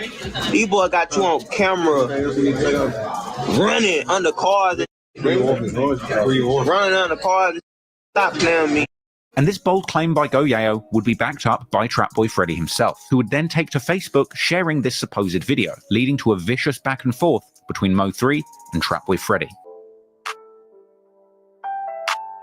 Soon after Mo3 released his diss song 219, dropping shade on numerous Texas rap rivals, Trapboy Freddy would take to social media attempting to get back at Mo3 and embarrass him, leaking a grainy piece of surveillance footage purporting to show Mo3 pointing at somebody and subsequently leaving the scene, with it being implied that he had been chased away by Trapboy Freddy. The clip had apparently been shared on Facebook by Freddy himself, who claimed this altercation is the reason that Mo3 has been hiding from him for a year, and suggesting that Mo3 had turned up thinking Freddy wasn't with his homies because no cars were outside, saying that Mo3 wanted to talk and ended up running away down the street. Apparently this confrontation had happened a little while after Mo3 and Freddy stopped talking, this being the result of Mo3 being upset that Freddy continued working with Go Yayo following the nightclub shootout, with that collab of course being the song 6 Pick, which featured Yella Beezy, Trapboy Freddy and Go Yayo, with Mo3 and Trapboy Freddy going back and forth in respective Say Cheese interviews. Like what he really meant or however he meant it. Yeah. If it wasn't nothing towards me, you gotta say that, bro. That was my nigga.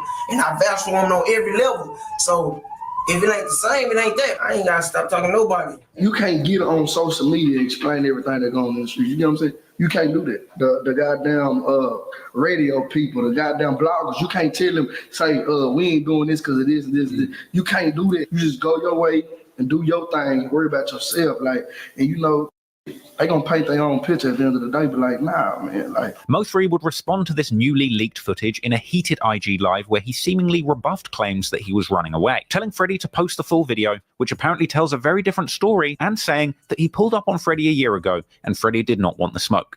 Post the whole motherfucking video. I'm gonna beat your motherfucking ass. Talking about running, scared of you. Did you tell him I'm in your hood? Did you tell him that?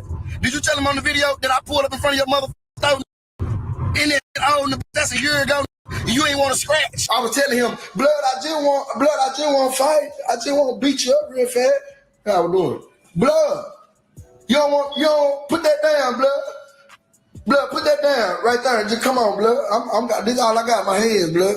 Put that down right there. Okay, cool, all right. Mo3 would go on to suggest that he had fled that day because the police arrived, not because Freddie was chasing him, and saying that Say Cheese will back all this up. Then talking about running. Nobody running from you. The Laos came. Tell him why I left. Tell him why I left. Post the whole video. You bad.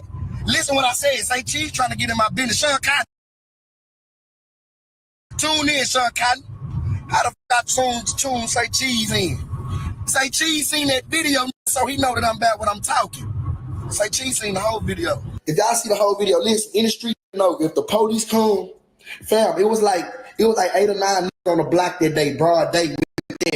You know, if you show the whole video, you'll know what I'm talking about. If the police ride by and see that, you better run, mother. They hit the whole Huey. Everybody ran. Post the whole video. Mo3 would then go on to name all of the Oak Cliff OGs who were apparently there that day of this altercation, suggesting that nobody wanted to fight with him. Hey, matter of fact, I'm name dropping all the Oak Cliff that was out there that day. And Sean said, your OG partners was out there.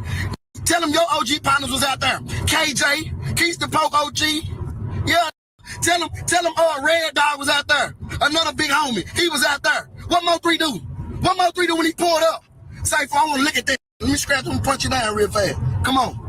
No, I don't do no fighting. I don't do no fighting over here, man. We too fly for that, man. Oh, we too fly for that. Mo3 would even go on to say that he arrived with one of his friends who knocked on the door, telling everybody that he was here to fight with Freddie, but Freddie didn't want the fight. My partner knocked on your door, and I told him, because I was talking to the OG right there, you know what I was telling him? Hey, that in there. I'm trying to scratch him down. They like, for real? I'm like, yeah, that's what I came over here for. I ain't strapped. I ain't got no burn on no nothing. I ain't got none of that. I'm finna punch him down real quick. We're gonna get this the other way. He come outside. What's up? What's up? Whoa, no, I don't do no fight. I say, come on, blood. I said, I gonna take that long. No, do no fight. Post the whole video though, so they can see. Bro, you didn't want to fight, so I left. Police came, so I left, fam. And in the end, Mo3 would say that he's in Dallas now, and there's still time to meet up for a fight. I'm in Dallas right now. Blood, come on, blood, pop out right now. What time is it? Blood, pop out. We pop out scratch real quick. Come on, blood. But Freddie would clap back at Mo3 with his own live, saying that he doesn't rap, and because he has money from the streets, he doesn't need to beef Mo3. They gotta do that rap. I don't gotta do that rap. I can sit back on these bands, boy, and play with you all day, boy. See, I don't gotta do that. I don't gotta book shows. I don't gotta do none of that. See, Freddie got money older than you, little boy, before you got bad. You know what I'm saying? Freddie then went further, saying that the footage he shared was only one incident, going on to suggest that they caught Mo3 trying to go into a nightclub, King of Diamonds, a few months after this incident. And that's just one incident. Oh, you made it thought I was bull. 2-3 months later, after the video, you try to go to the club KOD. Do you not remember trying to go to KOD? Do you remember trying to go to KOD, boy? Freddie would go on to question why Mo3 went live when they're in the same city and he could have just pulled up on him that day. How's you going live and we in the same city?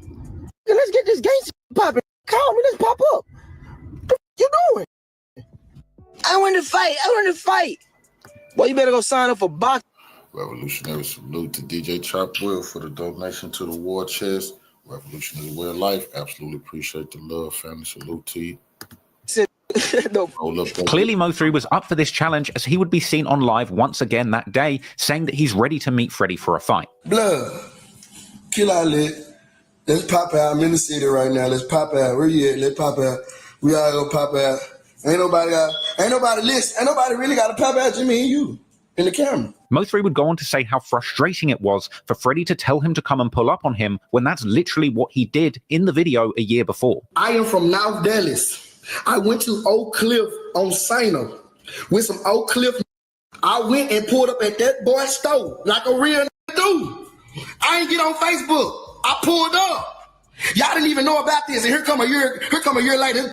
They want to post a little bit of the video. Get your song, fam. I pulled up. Mo3 would also deny Freddie's earlier claims that he was mad at him for not being on the song Pick 6, saying that he never cared about that song, and saying that he simply pulled up once he heard Freddie had been talking on him. This the day he got on live and said, I didn't want to be on Pick 6. Now he know I ain't give a about that damn song. I don't know why the he did that. Instead of responding to it, y'all notice I never said nothing about it.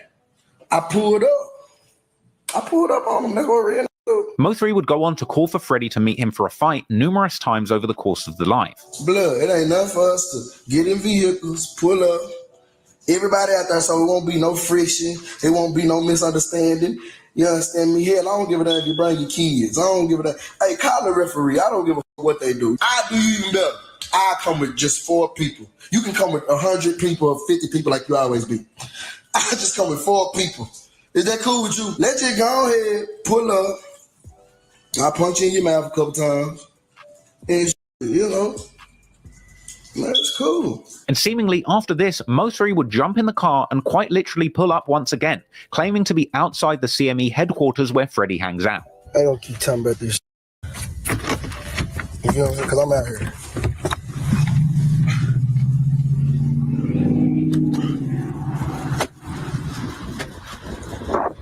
I'm in CME.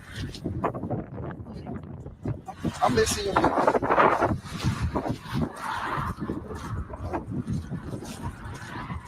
Mo3 would also post a story claiming that Freddie was just there, so he pulled up there, but suggesting that the IG live was cut short because his phone died on location. Apparently he didn't find anybody there when he pulled up, going on to question where the new CME HQ is located. And then he would take to live once more, asking where that new location is. Where the new shop at, blood? Tell me, blood, and I'm gonna pop out. Nah, for real. Tell me. I just went to where you was at. Just rolling around in the car, said you was over there. Where the new one at?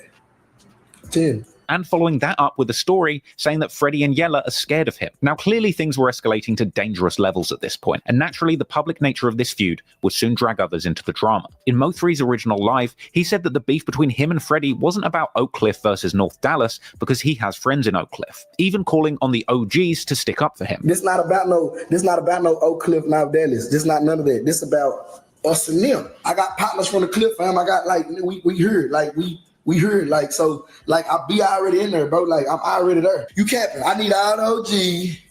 I need all the OG stand up. This is an OG affair right now. Now, after all of this went down, some Dallas OGs would go on Real Life for an interview denying that they were involved in Mo3's beef, with this apparently going on after a since deleted Say Cheese post suggested that Mo3 was banned from his own hood. After reportedly being banned from his own city from making a controversial diss record, Dallas rapper Hot Boy Mo3 returns to his hood in North Dallas. I didn't know he dropped something against Yella Beezy.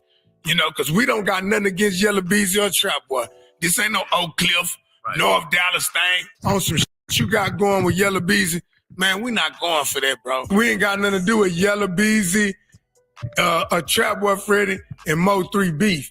That's what that happened. We don't even know nothing about this shit. Following that, Mo3 then appeared on a real-life interview of his own, denying claims made the previous day that he's not respected in the North, with Mo3 appearing surrounded by his own lineup of North Dallas goons and going on to call out blogs for posting fake news and instigating drama in the city. People say Mo3 can't come to North Dallas. You know how mad I be? Yeah. Who said I can't? What the They just gonna put that on there like that's really like that, like somebody standing on that. That's straight up and down, fam. Bloggers is bloggers. I get mad every time. Every time a blogger puts some the wrong up, I get mad. I can't, you know what I'm saying? Unfortunately, only a few weeks after this, violence would be sparked on the streets of Dallas once again, when on March the 13th, 2019, a friend of Mo3's by the name of James Browning Jr., aka Bubba, would be shot dead outside of a South Dallas convenience store, with the entire shooting captured on camera and broadcast on the news, but is way too violent to show you on YouTube. Following the murder, Go Yayo would gloat on Facebook saying Mo3's songs got his friends killed. Meanwhile, Mo3 would honor Bubba in posts saying that he was at big record label meetings thinking of nothing but his fallen friend. At this point, the beef is beginning to spiral out of control, with Mo3 running around seemingly pulling up on people and dragging the local OGs into the drama, seemingly completely unafraid of what the consequences might be. But strangely, awfully silent during this period was Yella Beezy, who decided to remain behind the scenes and not take the bait, moving in silence, focusing for the time being on his buzzing music career, and the following month dropping one of the biggest songs that he had released to date. And from there, it wouldn't take long for another clash to pop off with Mo3, this time with the police getting involved. Following his recovery, the first big single that Yella Beezy dropped was the smash hit Back At It Again on March the 15th, 2019, with this track coming with big features from the likes of Quavo of the Migos and Gucci Mane. And a music video came out the following month, which to date has racked up close to 80 million views. This song would land on the Billboard Hot 100 charts too, peaking at number 78, and by the end of the year it was even certified gold. But the track also had some cryptic lyrics that referenced the tollway shooting and the beef in his city, with Yella Beezy rapping, "Last month I got shot, I've been went up on features, body for body, my dudes are some demons, we tit for tat, leave you busted and bleeding." This track was from his 2019 mixtape Back End Beezy, which also featured the track Restroom Occupied featuring Chris Brown. And despite the tension and close brush with death, by this point it seemed as if Yella Beezy was truly back at it again and taking his career to brave new highs. Meanwhile, Trap Boy Freddy was goading the opposition too, showing off a newly renovated Sprinter bus following Mo3's allegations of somebody having had their Sprinter shot up. In June 2019, Mo3 would release his new video for the track Alter Ego, aka Mo3 vs Osama. And this song would see Mo3 introduce the world to his new alter ego, Osama 3 Laden. Yeah, that's really what he called himself, along with revealing his provocative iced out Osama pistol chain that he would become synonymous with. This song would see Mo3 rapping back and forth between his two alter egos, Mo3 and Osama 3 Laden, his evil side, an apparent body-catching demon. Clearly Mo3 didn't mind playing the villain in his city, to the point where he would nickname him after one of the most hated terrorists in American history. And with that mindset, it's really no surprise that things would pop off once again between these Dallas rappers, with the next clash happening in July 2019, when allegedly a promoter attempted to book Mo3 and Yella Beezy to play the same concert, the 2019 Unruly Citizens Festival at the Ford Center. Mo3 would arrive to perform, being told by police he would not be allowed to enter the venue where Yella Beezy was, ultimately leading to him being arrested, with Mo3 broadcasting his own arrest on IG Live. Hey, what's your first name, sir? Melvin Noble. Nobos? N-O-B-L-E. Wow. Hey, what's your birthday? No. May 31st. May 31st? 1992. That's your real birthday? Hey, I'm on the show, bro. I ain't did nothing. I'm on the show. I ain't did nothing. You're not in the show, dude. Huh? You're not in the show. When? Since when? You got canceled. I ain't know that, sir. Mo3 would be escorted from the venue in handcuffs, later taking to social media to mock the police and Yella Beezy for having him removed from the show, and suggesting that a flyer that had both Mo3 and Yella Beezy's names on it had been taken down from the internet, leading some skeptics to suggest that Mo3 was never booked to perform there at all. I ain't going in the show if he in the building. I ain't gonna do the show if he's still here. I told y'all it was a problem. My son feared for his safety. Y'all need to get him out of here. Okay, we're gonna hit him with trespassing. Sir, you have a warrant, sir. You're not supposed to be here. What? Well, I got a warrant. Oh, now I'm trespassing. Which one is it? I just can't do my show. Sir, you're not on the show since when? Since when I ain't on the show? My name on the flyer. Oh, they took all the flyers down out their page. So now people saying he was never on the show, folks. I ain't got no beef and no rap. I don't know what y'all talking about. I came here to do a show. Well, they told us, we see you on the premises, gonna get you up out of here. Who told y'all that? Blake, you told me that Dallas gang unit called and said, y'all got to take Mo3 off the show because he's a gang member. I thought whatchamacallit was neighborhood. I thought he was rolling 60 Crip. That don't make no sense, man. Come on, y'all killing me with these lies, man. Y'all sit there and book me for the show. Had all my people and fans buy tickets. I wasn't even there 20 minutes. Now, various versions of the flyer with Mo3's name have been posted online, but Yella Beezy himself would also claim that this was a fake flyer, suggesting that Mo3 cannot get booked anywhere or make money like him, suggesting that Mo3's whole narrative of getting thrown out of the show was fake, basically suggesting that the whole arrest was just a gimmick to try and get attention, basically a publicity stunt. Let's get one thing straight. You is f***ed up and can't get booked nowhere, so y'all trying to play these stupid ass kumbaya game, making fake flyers, trying to get people to think that we cool, and shit ain't sweet on this end. Ain't now nigga on the same motherfucker fly as me at all. You know what I'm saying? If you really booked on a motherfucking flyer, show your contracts. Everybody gotta have contracts when you getting paid for a show, or you doing free shows. If you was on the show, why the f*** you walking through the front of the building? Everybody know when you an artist, you walk through the back of the building. So why the f*** you walk through the front of it if you own the show? Man, come on, man, you just playing motherfucking games, man. Ain't nobody want even around the motherfucking vicinity of the motherfucking venue when you try to pull up. Out of all the motherfucking shows we've been doing in Dallas, we do shows all across Dallas, Fort Worth, all this shit. Why the f*** would you go to the one that's in Frisco when you know they're gonna have a whole bunch of police for you can be safe? You so focused on trying to ride my wave and trying to look at my motherfucking pocket, you can't even do your own shit. You know what I'm saying? Like all that publicity, it's not gonna get you nowhere. You trying to come up off gimmicks. That's why you can't come up, because gimmicks don't last long. That's why I ain't with y'all, because the whole city know you hoes. The whole city know you. All y'all want to do is pull publicity stunts. Ain't about you solid, man. That's why you can't get past, because you trying to come up off gimmicks instead of being authentic with the you trying to watch what's going on over here. Mad at the paper, man. I ain't worried what the f*** I'm gonna worry about who trying to do free shows. I just got 70,000 this week off shows. I done made 70 this week off shows. So why the f*** am I worried about who trying to do shows for free? Trapboy Freddy would also take to social media to call Mo3's arrest a publicity stunt. A publicity stunt. Oh, look at the fire. I want to be relevant. Dumb. Hey, let me be with them. Look at that over there. Hey, you ain't one of us. Shit, on the other side. I really don't think you went to jail today. Me personally, I don't think you went to jail. But if you did for trespass and whatever, yeah, come on, man, suck it up, man. Go burn out. Blood ass. That's a misdemeanor, bro. 2 days after that incident, a clip would be posted to Vlad TV where Vlad asks Yella Beezy about the beef with Mo3, with Yella Beezy claiming to have no idea who Mo3 is, also denying having ever heard Mo3's diss song 219. After we did the interview with you, I interviewed Mo3. Who? Mo3. I don't know who that is. Where you from? I think he's from the same place you're from. Same area.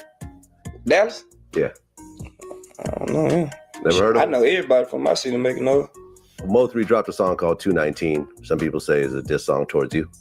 I ain't never heard it. Clearly Mo3 was still feeling sore about what had happened at the venue, and no doubt Yella Beezy denying his existence only angered him more. So the following day, on July the 30th, 2019, Mo3 releases a music video for the track Let Me Find Out, where he appeared to go at Yella Beezy directly, referencing being ejected from that concert where they were both supposed to play together, suggesting that the police recommended he leave due to Beezy not wanting him there, with Mo3 suggesting that he had lied to police, saying that he was friends with Beezy to try and get in the venue, and saying that he plans to shoot every diamond off his teeth, as well as once again referencing that shooting on the highway, and lyrics suggesting that Beezy had told his team that he wasn't going to the show if Mo3 was there, alleging that his manager had called and said that it wouldn't be safe. And he would even say on the outro of the track that the promoter had asked if it was okay to put Mo3 and Beezy on the same show, with Mo3 suggesting that he had no problem with it, and suggesting that the promoter had asked Beezy whether they could be in the same venue together, alleging Beezy had said that he doesn't want to be within 50 feet of Mo3. The day this track dropped, Go Yayo would take to Facebook to diss Mo3, and at some point Mo3 would take to IG Live once again to rant about his recent beefs in the city for close to an hour. First off, rebuffing claims that his arrest at the Ford Center was a publicity stunt, and saying that everybody will owe him an apology after he exposes the facts on Live. You always listen, it's a publicity stunt. If you was one of them in the comments before I'm finna expose you, please apologize to me after this. He would go on to show a flyer and an Instagram post confirming that he was indeed booked for the show. Who I was on the phone with? I was on the phone with Unruly Citizens. That's who, you know, the concert at the Ford Center. Unruly. Let me show you how, man. So, you know, Unruly. There they go. Unruly. Mo3 would explain that there were 4 promoters, and that one of 4 promoters claimed that Beezy called them and said that he doesn't want Mo3 to be there. You got a couple members of Unruly. It's like a group of them. At first, you had 3 of them saying, okay, cool. it's good. It's good for the show. And then you got this one saying, man, I don't like saying he rapper. Man, I don't know if that's a good idea, man. Why don't you call it? It's calling us. Revolutionary salute to our queen, spiritual rising, for the donation to the war chest. Revolution is way of life. Absolutely appreciate the love, queen. Salute to you. Calling us saying they don't want to be on the show with them and whoop and all this. And, we don't want to, we done already paid them and stuff. And, we're just now adding you on. They just added me on. They did. I'm already doing shows. Mo3 claimed to have told the promoters that there was no beef between him and Yella Beezy, with them saying that Beezy told them that there was beef and that Mo3 had asked them to put Beezy on the phone, which they wouldn't do. Now, I don't got no beef with no rapper. I don't know nothing about that. I don't know nothing about no rap beef. I don't have that. Sir, what you talking about?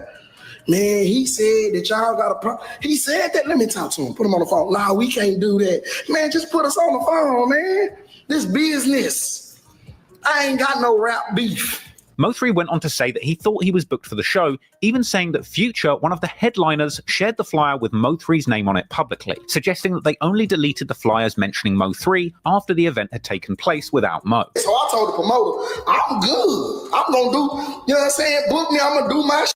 I don't know nothing about no rap beef. So he was like, man, 3, you for real? I'm like, bro, I'm for real, bro. All my kids. How y'all think I got on this show? Is y'all at y'all mind? Did y'all really think I just popped up out of somewhere? I was promoted on the radio, billboard ads, in hold on, Future even posted me. Future, you can't, if y'all don't believe me, Future page, when he promoted the shows, they waited till y'all was saying, they waited till the internet started saying he wasn't even on the show. They was like, oh, bet, the internet think he wasn't even on the show. Let us hurry up and go delete all the promotion we did of him. So I'm looking like, they deleted it. Guess what? I recorded it. Future. This Future page. This, watch this. See, they wasn't too quick on their feet. Look, this Future page. Future, Wednesday at 9:23. Who name that say at the bottom? Oh, apologize to me, y'all. Say sorry, Mo3. So Future lying about me being on this show, this Future page. This is real page. Say sorry, Mo3. Mo3 would go on to say that he felt like the venue and the promoters finessed him, even going as far as to play a recording of the promoter supposedly telling Mo3 he was all clear to perform. And then they called me back 2 days later and said, okay, we made up our mind, you can get on. You think I'm lying? Guess what? Y'all recorded it! Let's let the game begin. They called me at 11:50 in the morning. Listen, and this is what they told me. They said, okay, we all came to an agreement. You can get on the show again. I'm like, so I told you I ain't tripping with the rapper. You know what I'm saying? I don't know nothing about that rap beef. I'm steady saying it. I'm hollering at this whole time. Hello? What's going on? All right, Mo3, this is great for unruly citizens. You know, how you vibe is ready for Saturday. You know, we just want to make sure that we have a good show, like we don't have, anything extra. You know what I'm saying? Listen. Yeah, no, we good. Let me run it back. He said, I just want to let you know, I hope you're ready for Saturday. Hope you have a good show. Yeah, no, we good. I'm Gucci. I'm just ready to rock out, do my thing. We're not trying to escalate any situation. We just want to put on a good show for our first event here to the Cowboys, you know? Yeah. I'm on the same page as y'all. We just want to speak to people directly so we can feel comfortable because obviously we see what you can do. You have a good crowd, so that's going to help our show. But we just want to make sure everybody's safe because it's a very suburban show. Listen, did you hear what he said? He said, obviously, you're very good at what you do. We would love to have you on the show. You can bring in a crowd, and it's going to help our show. A show that y'all said I wasn't on. Y'all better apologize to me, bro. Y'all hurt my feelings. This is the who run the show. We're not going to take you off the show. Listen, we're not going to take you off the show. Did you hear what the promoter said? Tell me sorry. Stop playing with me. Tell me sorry. Mo3 would go on to say that the police outside the venue told him that Yella Beezy specifically claimed he didn't feel safe with Mo3 in the venue. I'm confused why I'm handcuffed. I'm confused why y'all violate me. I'm an artist, sir. I'm verified, sir. Sir, what you doing, sir? I'm supposed to be here, sir. Your show has been canceled. When, sir? I don't know nothing about that. When did they cancel the show? When? He got me in the car and said, you had beef with a rapper. I don't have beef with no rapper. Well, that's what him and his team is saying. Him and his team are telling us that they don't want to be near you. Wow. What's going to happen in Frisco? Mo3 would then address Yella Beezy's DJ Vlad interview, where he said that he didn't know who he was just the day before this, with Mo3 saying rather menacingly, how are you going to say you don't know me when you felt me? Why you get on Vlad TV talking about you don't know me? When you don't felt me, you get what I'm saying? But come on, man, you felt my presence before, sir. I didn't act like I didn't know you, sir. I said he's a good rapper. Mo3 then proceeded to mock Yella Beezy for telling Vlad he doesn't know him, but telling the police all about their business. You know what you could have did? You could have told them like me, it wasn't no smoke, and then they would have let us get in there. We would have been in the same. You ain't gonna do that, did you? Nah, you ain't gonna do that. I know. It's okay. I ain't mad at you. I am mad at you. Nah, I ain't mad at you. I'm just playing with you. You made me look like a liar. You made me look like a liar to cops, man. Because I sit up there and I was trying to, keep it real and say that it was not any beef, because I don't even know anything about no beef. And you went right over there with your little light skin and you told those folks it was some smoke. You told those folks you cannot be by me. Sir, you were sweating, sir. They told me, sir, you were sweating, sir. Sir, I would have loved to see you sweat. Now, to be fair, Mo3 does kind of go on to contradict himself here, playing a call that apparently shows the promoter telling him that he was being taken off the show because of his gang ties. Mo3, we got to put you off the show. I say, what? What you mean you got to put me off the show? Because you're a gang member. I said, isn't whatchamacallit a Crip? I said, do y'all have something against Bloods?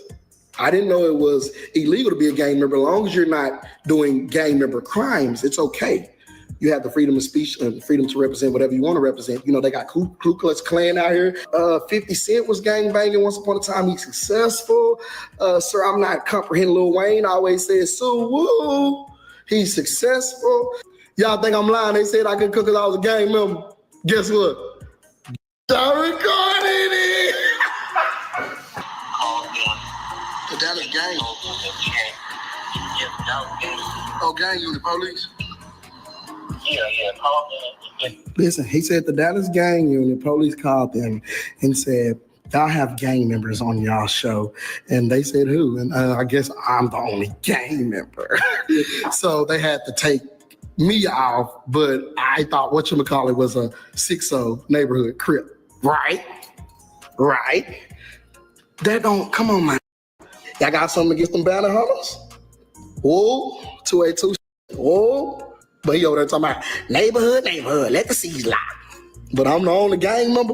This that put both of us on the show. These facts.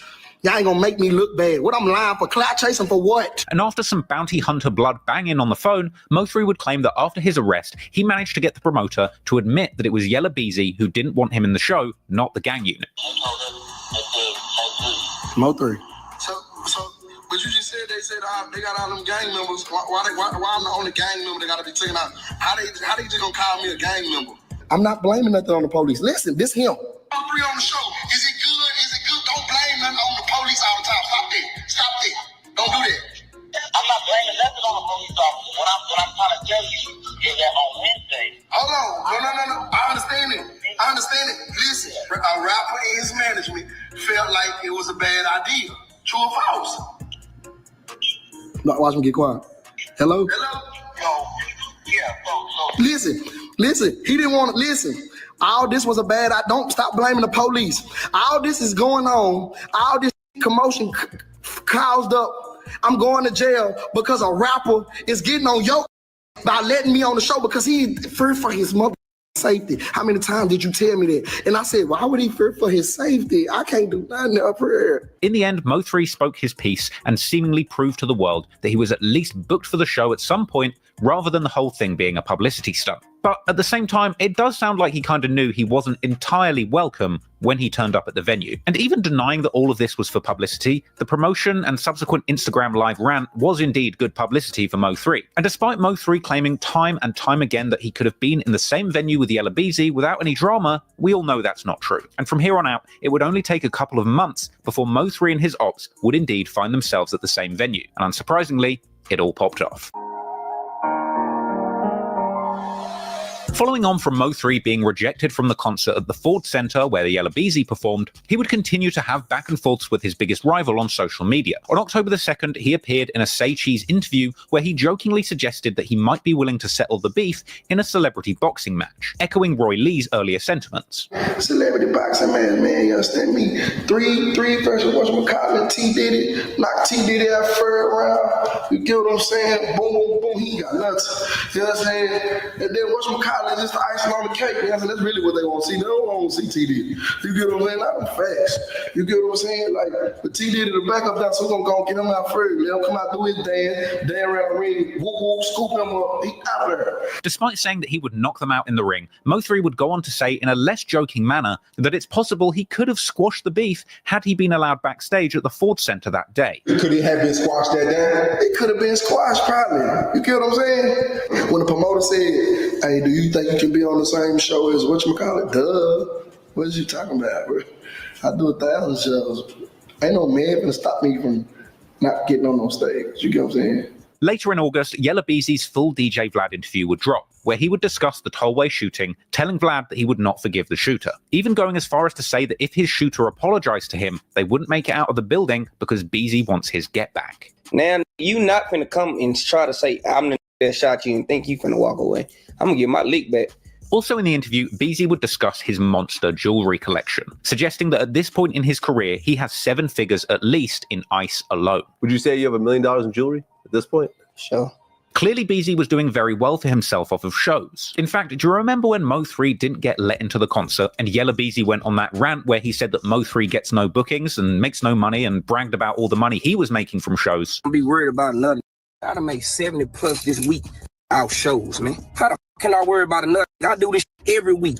I'm good for 3 shows a week, including after parties. So you add that up. How the f am I gonna even have the knowledge or even try to have the time to motherfucker pay attention to another? How? I'm getting to some money. I ain't worried about you. Well, clearly these words got in Mo3's head, because after Yella Beezy's DJ Vlad interview, Mo3 would be seen on social media spending $90,000 in jewelry, seemingly proving to the world that he's not short of money. Yeah, man. That's how they connect. Come on, man. Come here. Come here, man. That's it, man.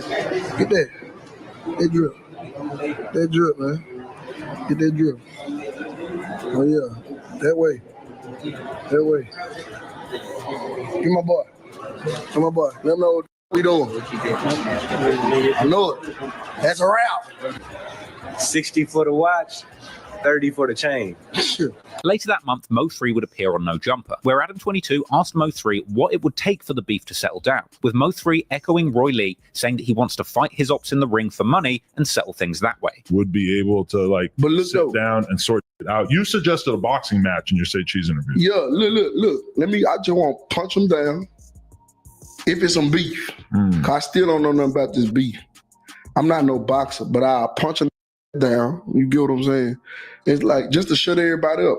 Punch them down, we punch it out for some money, and we get the money to charity. You know what I'm saying? Give them to the kids. You know, the kids gonna love to see they hometown rappers scratch. Smoke it out. They gonna smoke it out in the gloves. Right. You get what I'm saying? And once they do that, after I beat their turn around and get them kids their money. You get what I'm saying?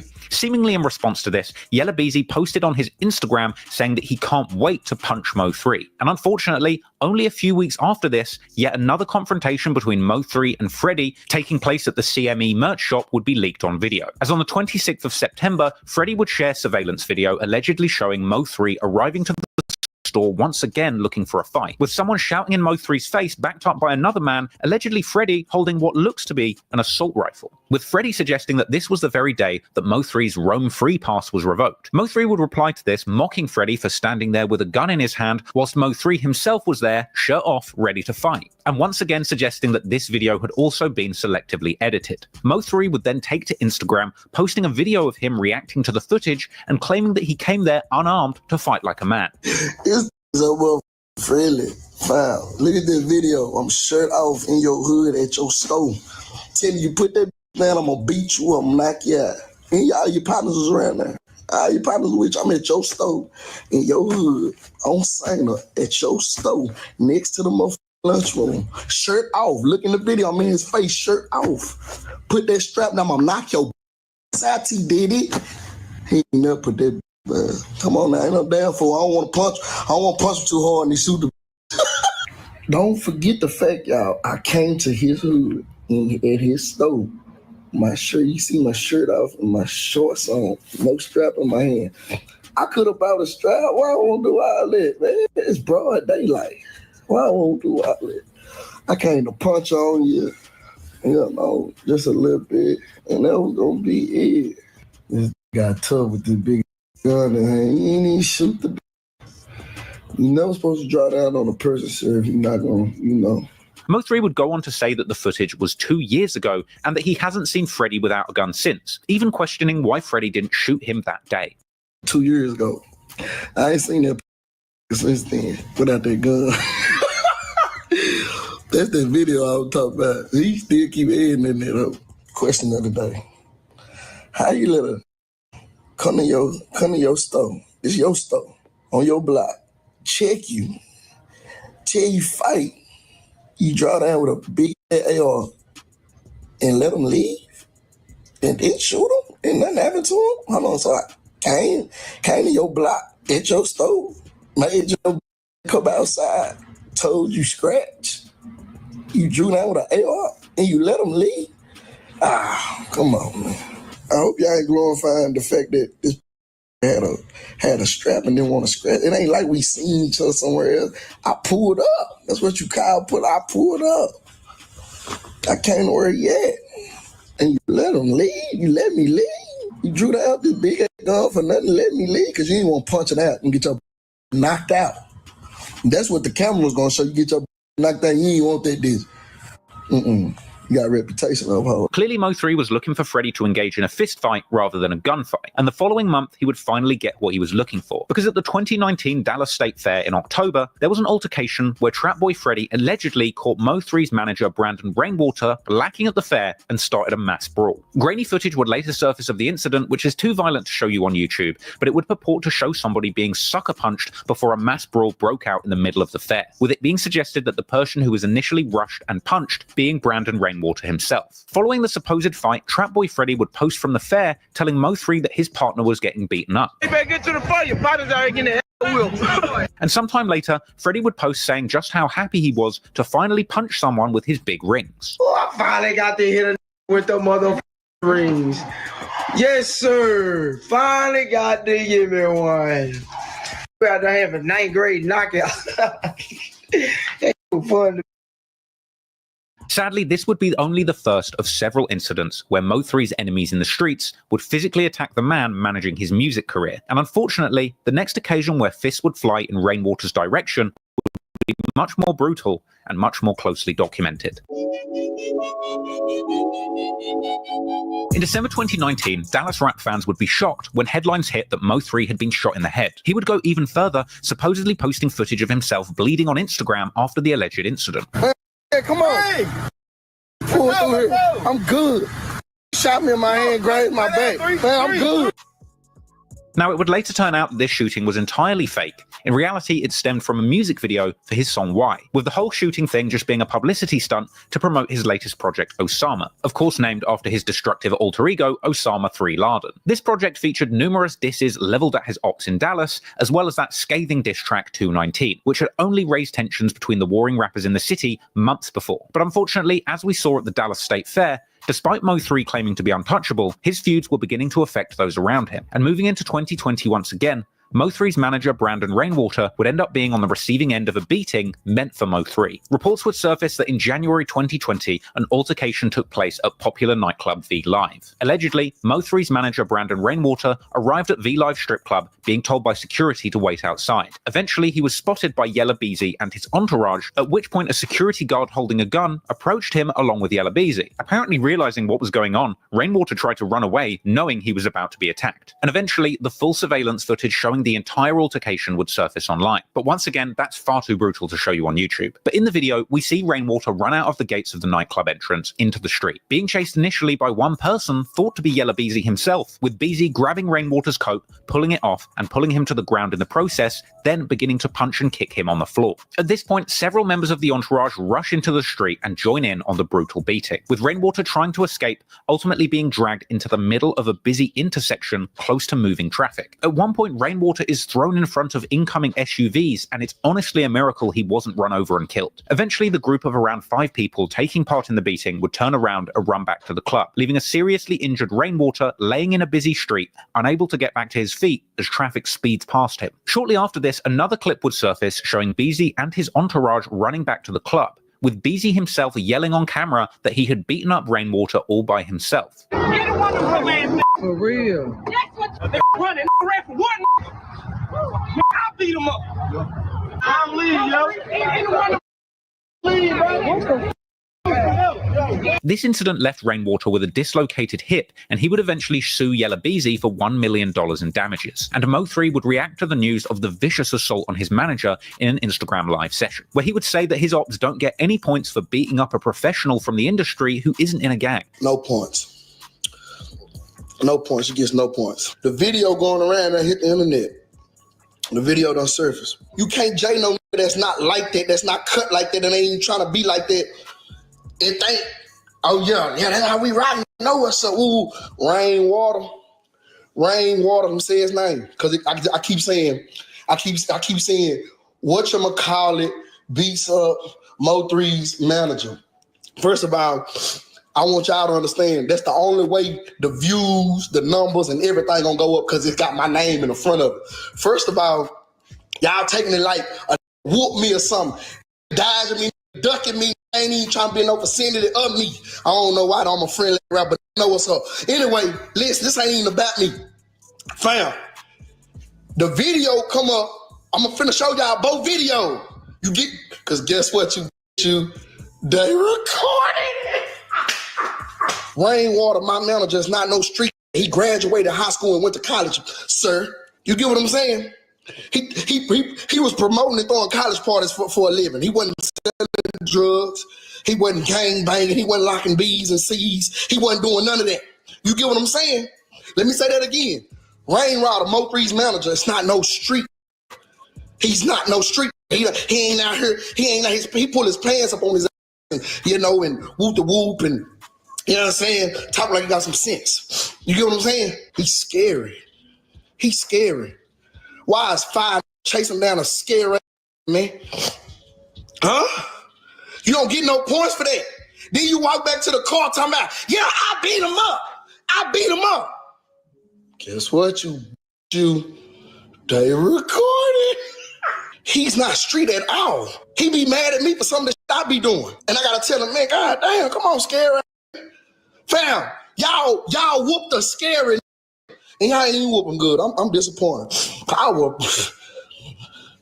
If that were me and my partners, and we would have caught that boy lagging like that, we would did him dirty. Y'all ain't doing dirty, man. Come on, man. His lip when he bust. Come on, man. Y'all stomped on him a couple times, kicked him, tripped him. That's wet. When you jail, you supposed to go in. You supposed to go to the max. You supposed to get that boy to business. Why would you and a bunch of other big ugly J him?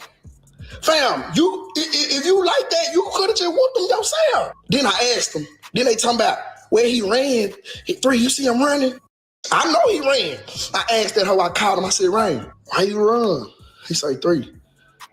They came out of nowhere. I said, how it happened? He said, I was finna walk in the club, and I had got in the car, and they came out of nowhere. He said, and a couple of them had straps. He said, you already know how I feel about all that. I said, oh, yeah, bitch, you was up out of there, wasn't you? You were gone. I see your face right now. I see your face right now. But I was trying to figure out, why did they do you like that? Did they thought you was me? Nah, they ain't thought that. Yeah, nah, you too tall. You too slim. Your haircut different. Oh, that's Mo3 manager. Okay, let's get this. Then he telling me why he running, you screaming, get the car. Nah, come here, get car. Sir, he's a high school graduate, went to college, / club promoter, now turned into a manager. Sir, he doesn't have a track record, sir. He does now. The way you and the rest of you. All right, I'm down. I told him you should have ran track. After this, Yella Beezy and Trapboy Freddy would take to IG Live themselves, going back and forth about the fight in a short freestyle. Hey, what's up, Freddy? Hey, what's up, Freddy? Yeah. Hold up. Freddy. Oh, Freddy. Ooh, seen him running down the street, boy. Like, I done seen him was running from the pipe. Hey. Yeah, little Freddy. Man, I seen the tape. What happened? What tape? Little bro. We so on loud going hard. What tape? No! Man, little bro, you seen that old fool?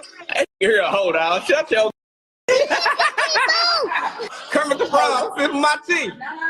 Oh, I'm just saying my yay. And then a few days later, Mo3 would go live on Facebook once again, saying that he's blackballed by the industry and expressing frustration that if he did what Yella Beezy did, he would be in prison immediately. Keep it real. If that was me chasing a manager down, fam, who ain't even like that, chasing a manager down with my partners and we do them dirty, I'm going to be bonding out. I'm going to be going live as soon as I get out of jail saying, y'all, let me tell y'all what happened. Woo, woo, woo. Them facts. Every time I pop up somewhere, I'm going to jail. Y'all stop ignoring the fact that every time I pop up somewhere, I'm going to jail. He would go on to say that Beezy got exposed by the surveillance footage after claiming he beat Rainwater up all by himself, when in reality, it was a group jumping. Why did you say you beat him up by yourself? Why did you make that video? I beat him up. Me. I beat him up. Me, by myself. That's first evidence. Then boom. We later on get second evidence that y'all jamming. Who beat him up? I beat him up. Mo3 would even react to the footage and say that Yella Beezy's girlfriend was hyping the situation up. You got your baby moms out there, Pete. What she say? Hold on, I gotta run that back. That's what you do, baby. That's right, baby. That's what you do, baby. Hold on, wait. You can tell she ain't never seen jump. She was infatuated. That's right, baby. That's what you do. Girl, you don't get your big ass on and go sell a wig. Girl, you better take your ass on and go sell a lace front. He ain't did nothing. Mo3 would go on to say that Yella Beezy's homies would be mad that he was claiming credit for the beating and suggesting that local Crips were disappointed when all of the footage came out. This how the conversation went when they left. This how the conversation went. So she said, that's right, baby. That's what you do. Go sell a wig. Get your ass on. They got right in the car. I can hear them now. Yeah, cuz you see how I did that thing, cuz, yeah, how yeah, doing all that Facebook bumping, cuz, yeah, caught that, yeah, cuz. Here go the other in the back. The other in the back probably looking like, bro, you ain't really doing nothing, bro. Damn, you ain't gonna say my part, what I did? Y'all gonna let him take all the credit? Then video come out, they talking about, damn. I seen a lot of statuses like that. Damn, cuz, let me down. All the crib niggas talking about, damn, cuz, let me down. Mo3 would then go on to suggest that this must be the first time Yella Beezy has jumped anyone because of how excited he was after the incident. He was happy in the... It's your first time jumping somebody? Oh my God, that's your first time jumping somebody? That's your first time jumping somebody? You too happy. He was too heavy, fool. Moving on from this unpleasant incident, thankfully Mo3 was able to turn his focus back to music, with his next project gaining him another taste of mainstream recognition. On Valentine's Day 2020, releasing a joint project with Boosie called Bad As Mo3, with this landing at 135 on the Billboard 200 albums charts, and spawning the hit track One of Them Days again, with that releasing with a video in July that today sits at close to 60 million views. It's possible that remaining so close to Mo3 during the peak of their beef made Boosie a target too, but more on that later. For now, Mo3 wasn't the only one in Dallas pushing their music career forward. In May 2020, Yella Beezy and Trapboy Freddy would drop a joint track called Racks, which racked up 16 million views. And this was from their joint mixtape released around the same time, I'm My Brother's Keeper, which also had the track Ye Ain't Like That, an apparent Mo3 diss casting doubt on his gangster credentials, and the track Money on Your Head that seemingly confirms Mo3's claims that his rivals had indeed put a price on his head. But not content to let the beef settle, Mo3 would return with a new song in June, once again taking aim at his rivals. His new song, I'm the Truth, featured generic lyrics hinting at having done something to his rivals, as well as making a long speech on the outro calling Trapboy Freddy a backup dancer and claiming to have pulled up on him on his birthday, as well as suggesting that he pressed Yella Beezy on numerous occasions and saying he got his chain snatched at King of Diamonds. Clearly Mo3 wasn't going to let this beef settle anytime soon, and the following month he'd be seen on social media, seemingly mocking the ops once again, this time for apparently attending a funeral, and saying that when he used to be friends with Trapboy Freddy, Freddy would tell Mo3 to leave Beezy alone. What's wrong with y'all stupid? He ain't like that. He ain't like, ain't like what? You still keep going to funerals. Ain't like what? Shut the f up. But listen, bro, everybody know y'all can still from 11 every time.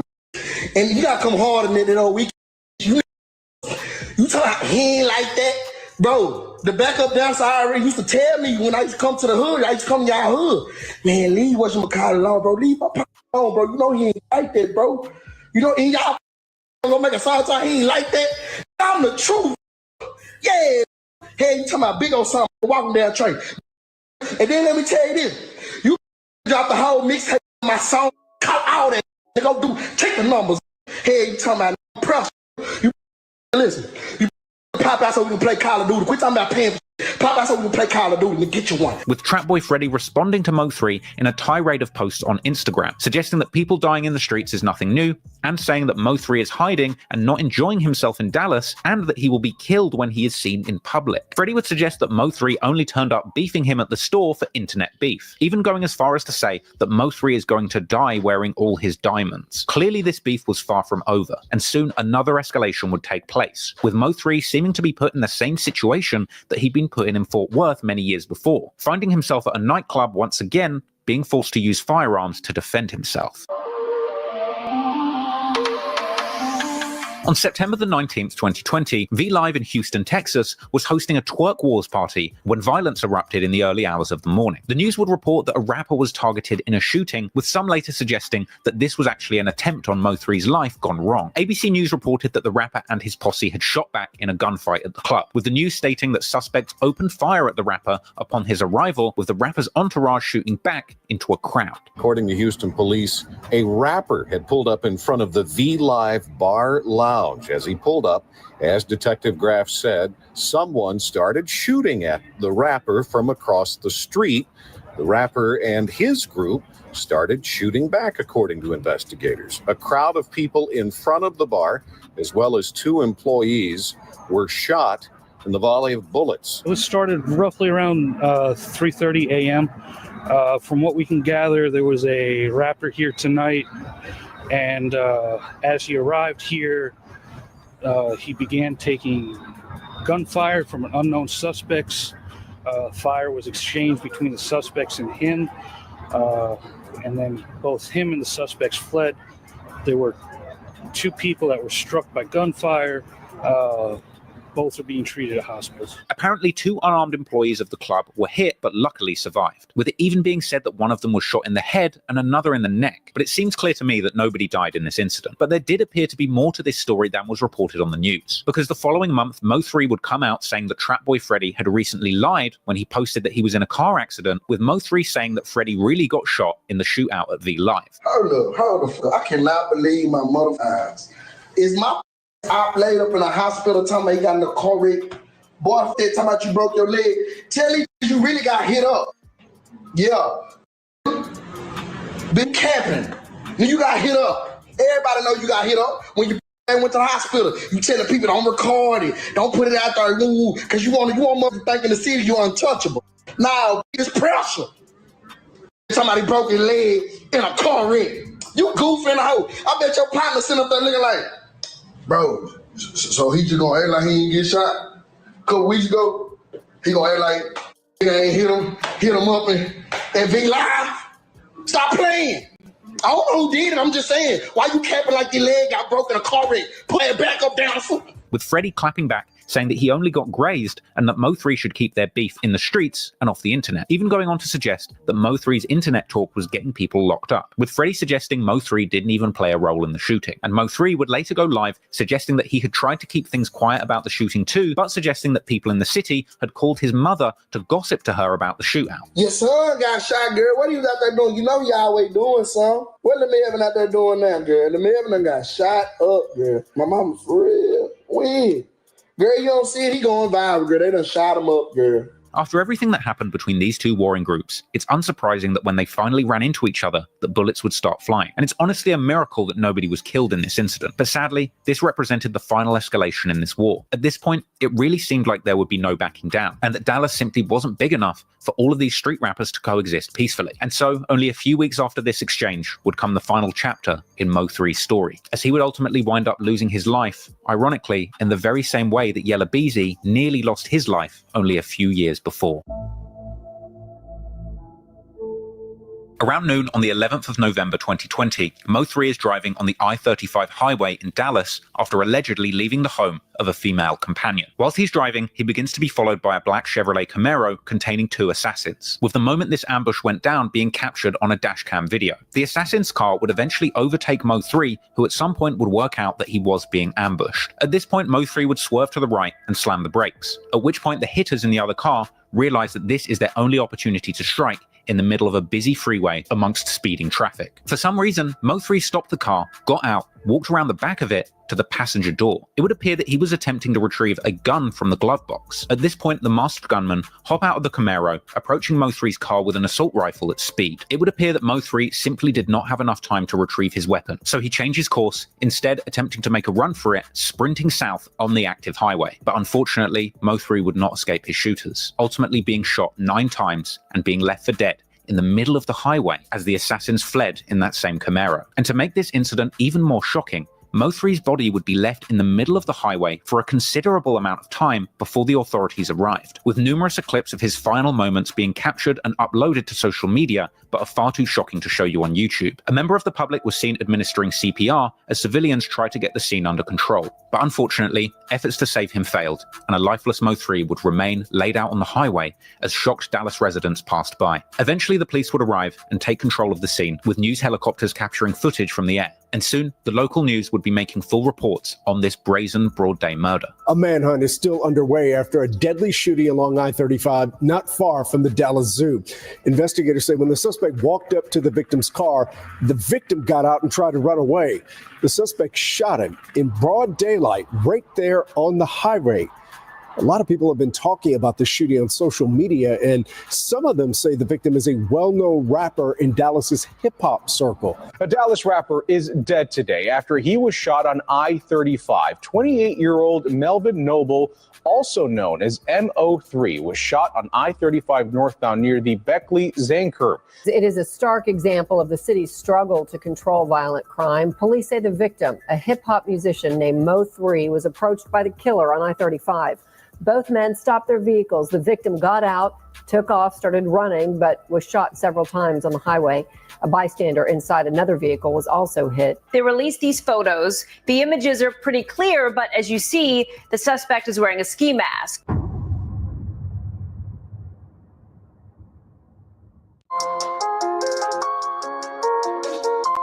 After the brutal murder of Mo3 on a busy freeway, his various enemies didn't take long to begin posting about it. Seemingly only minutes after the murder, Trapboy Freddy would post a jaw-dropping story, where he appeared to be stuck in the same traffic jam caused by the murder itself. Man, whoever got the freeway blocked out need to get y'all together, dog. Guys, can't get on the freeway. Man, Lord got the freeway blocked off all the way on Polk, dog. What the f they got going? I got the young boy with me, too. Yeah. And some would go on to point out that Freddie's location in these posts were mere minutes from where Mo3's body had been laying in the road, raising suspicions that he might have had something to do with it. Freddie would apparently post tributes to several of his own dead friends immediately after Mo3's death, before going on to claim that it would be time for him to pop a bottle and celebrate what had just happened. Gonna pop some bottles. It's bottle popping time. House party time. Butt naked time. But Freddie wasn't the only person active on social media following Mo3's untimely demise. Yella Beezy would go live on Instagram with the comments flooded with people suggesting that Beezy was responsible for Mo3's killing. But naturally, Beezy would play dumb to the whole thing. What are y'all talking about, man? Goddamn me. Smoke right out the jar. They don't want to say less.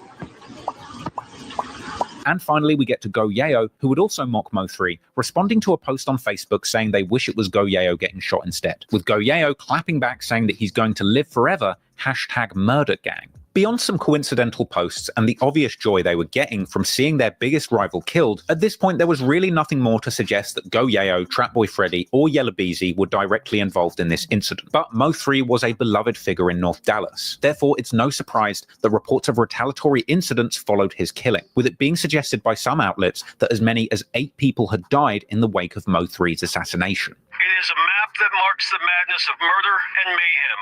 Over a 48-hour period, 6 identified Dallas locations, 8 people dead.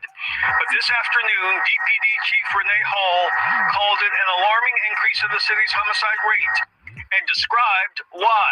In truth, I'll tell you, like many other cities, we are in the midst of a perfect storm of events, fueled by anger, irresponsibility, the trials of a pandemic, and most of all, people using guns and violence to solve their problems. Chief Hall confirming today the brazen murder of rapper Mo3 on the Dallas freeway last week has set off a series of violent shootings now being investigated by the Dallas Police Department and the FBI. Since his death, we've had some other shootings and other violence that has been or appears to be loosely related to his death. The incidents, according to sources, include the drive-by shooting at this East Oak Cliff house on Sunday. 43-year-old Terrence Reed was killed. Clearly, the killing of Mo3 had intensified the violence behind the music in Dallas. And soon, another famous rapper affiliated with Mo3 would end up catching a stray in this beef too, as regular collaborator and mentor of Mo3's Boosie would visit Dallas to attend a vigil for his fallen friend. I appreciate all the time you had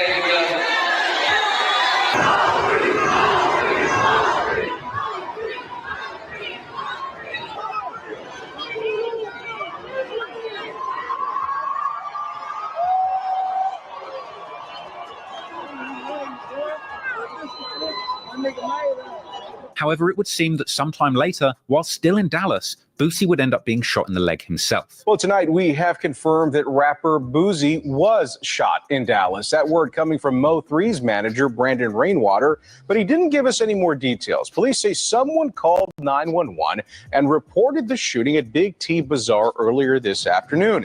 But when officers arrived, they didn't find anything. They did say someone later turned up in a nearby hospital with a gunshot wound. However, they don't know if it's related. TMZ is reporting that the Louisiana rapper was in fact shot in the leg and is being treated at a hospital.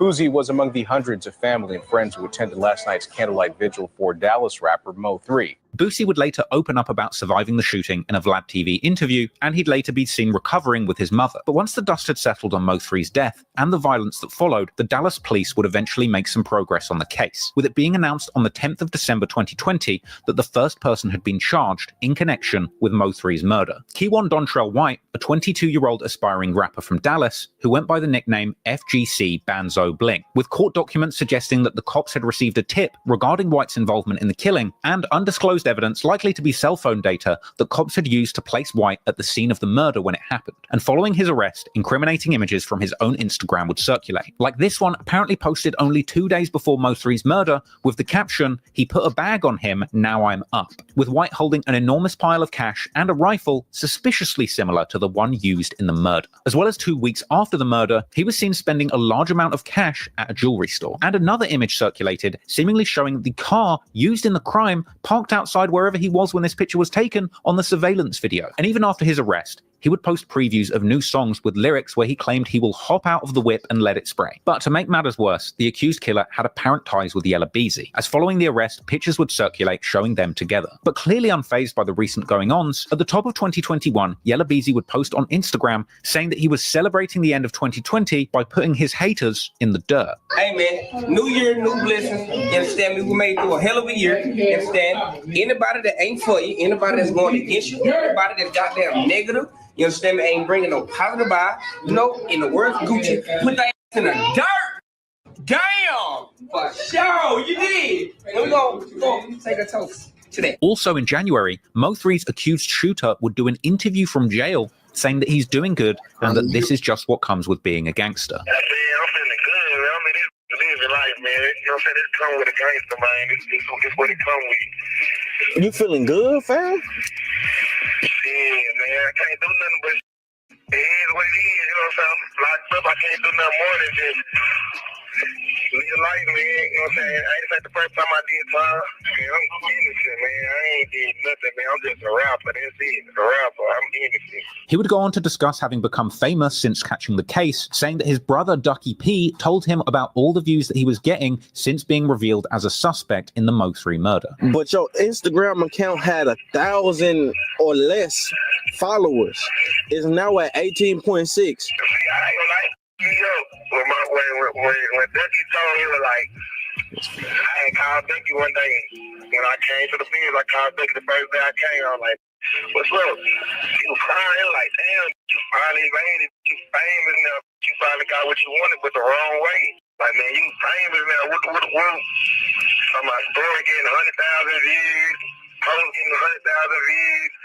So shit, I was like, damn, it's crazy. I done been famous, but for the wrong thing, and it's not even true. And he would go on to deny any connection to Yella Beezy, despite the pictures of them together. Like, people are saying, like, you know Yella Beezy, you've been in a few pictures with him. Like, what's y'all's relationship? Yeah, I don't know nothing about that. You know what I'm saying? I don't know nothing about that like that. But on the outside, unsurprisingly, all of this going on had the authorities looking at Mo3's enemies closely. And in February 2021, Yella Beezy is arrested after being caught by undercover officers with 5 guns in a bulletproof SUV after leaving an Oak Cliff strip mall. Now that certainly wasn't sufficient to link Beezy to Mo3's killing.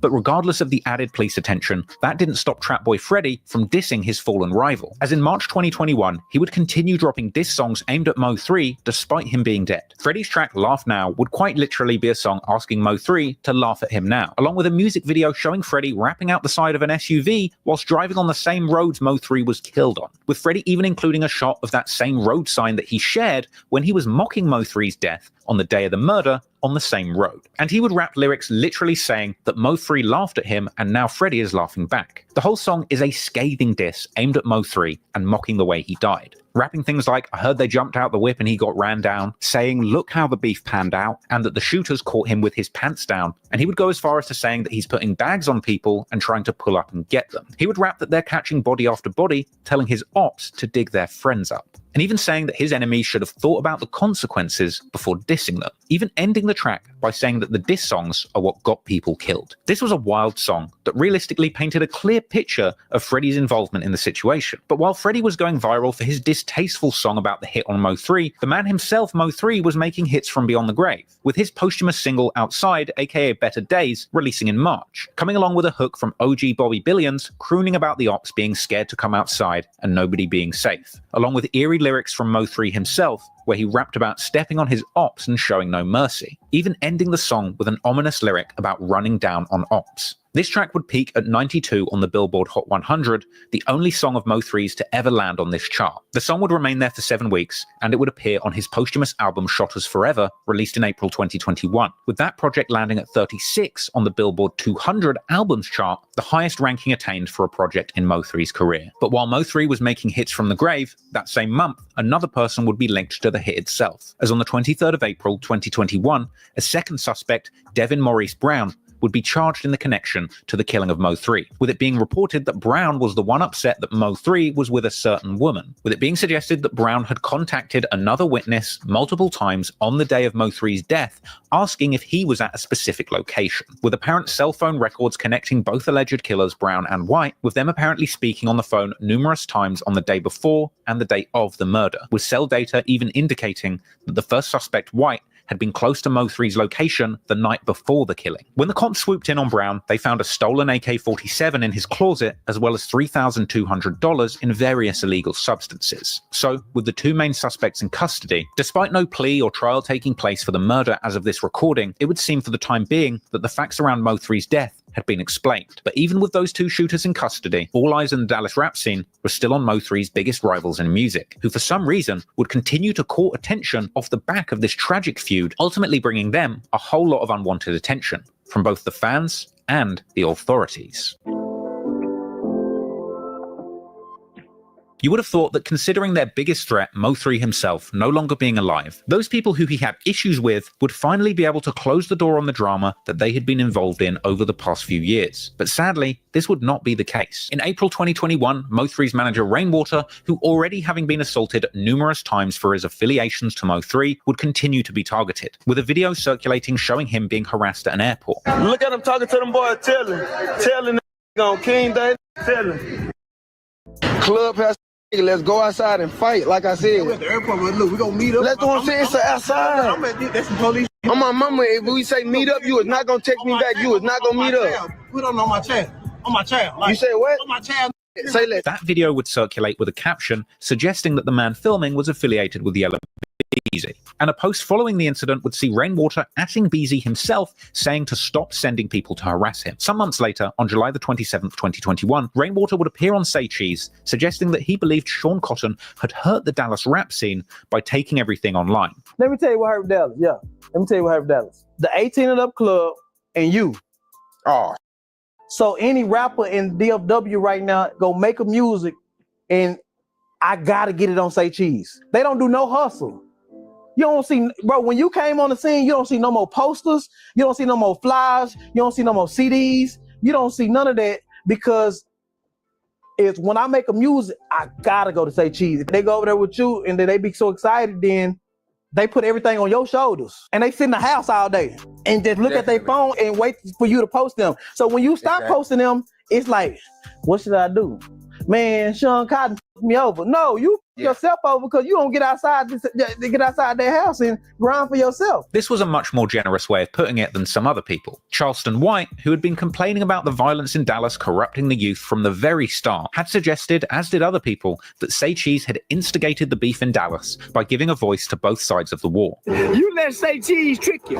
That's exactly how Mo3 got killed. You wrong, Sean Cotton. Yeah, this is what they've been telling me about. I said, man, watch him. He missed it. That's how he got Mo3 killed. He got Mo3 killed. That's how Mo3 got killed. He the one started that. And Charleston White would never do another Say Cheese TV interview. Never.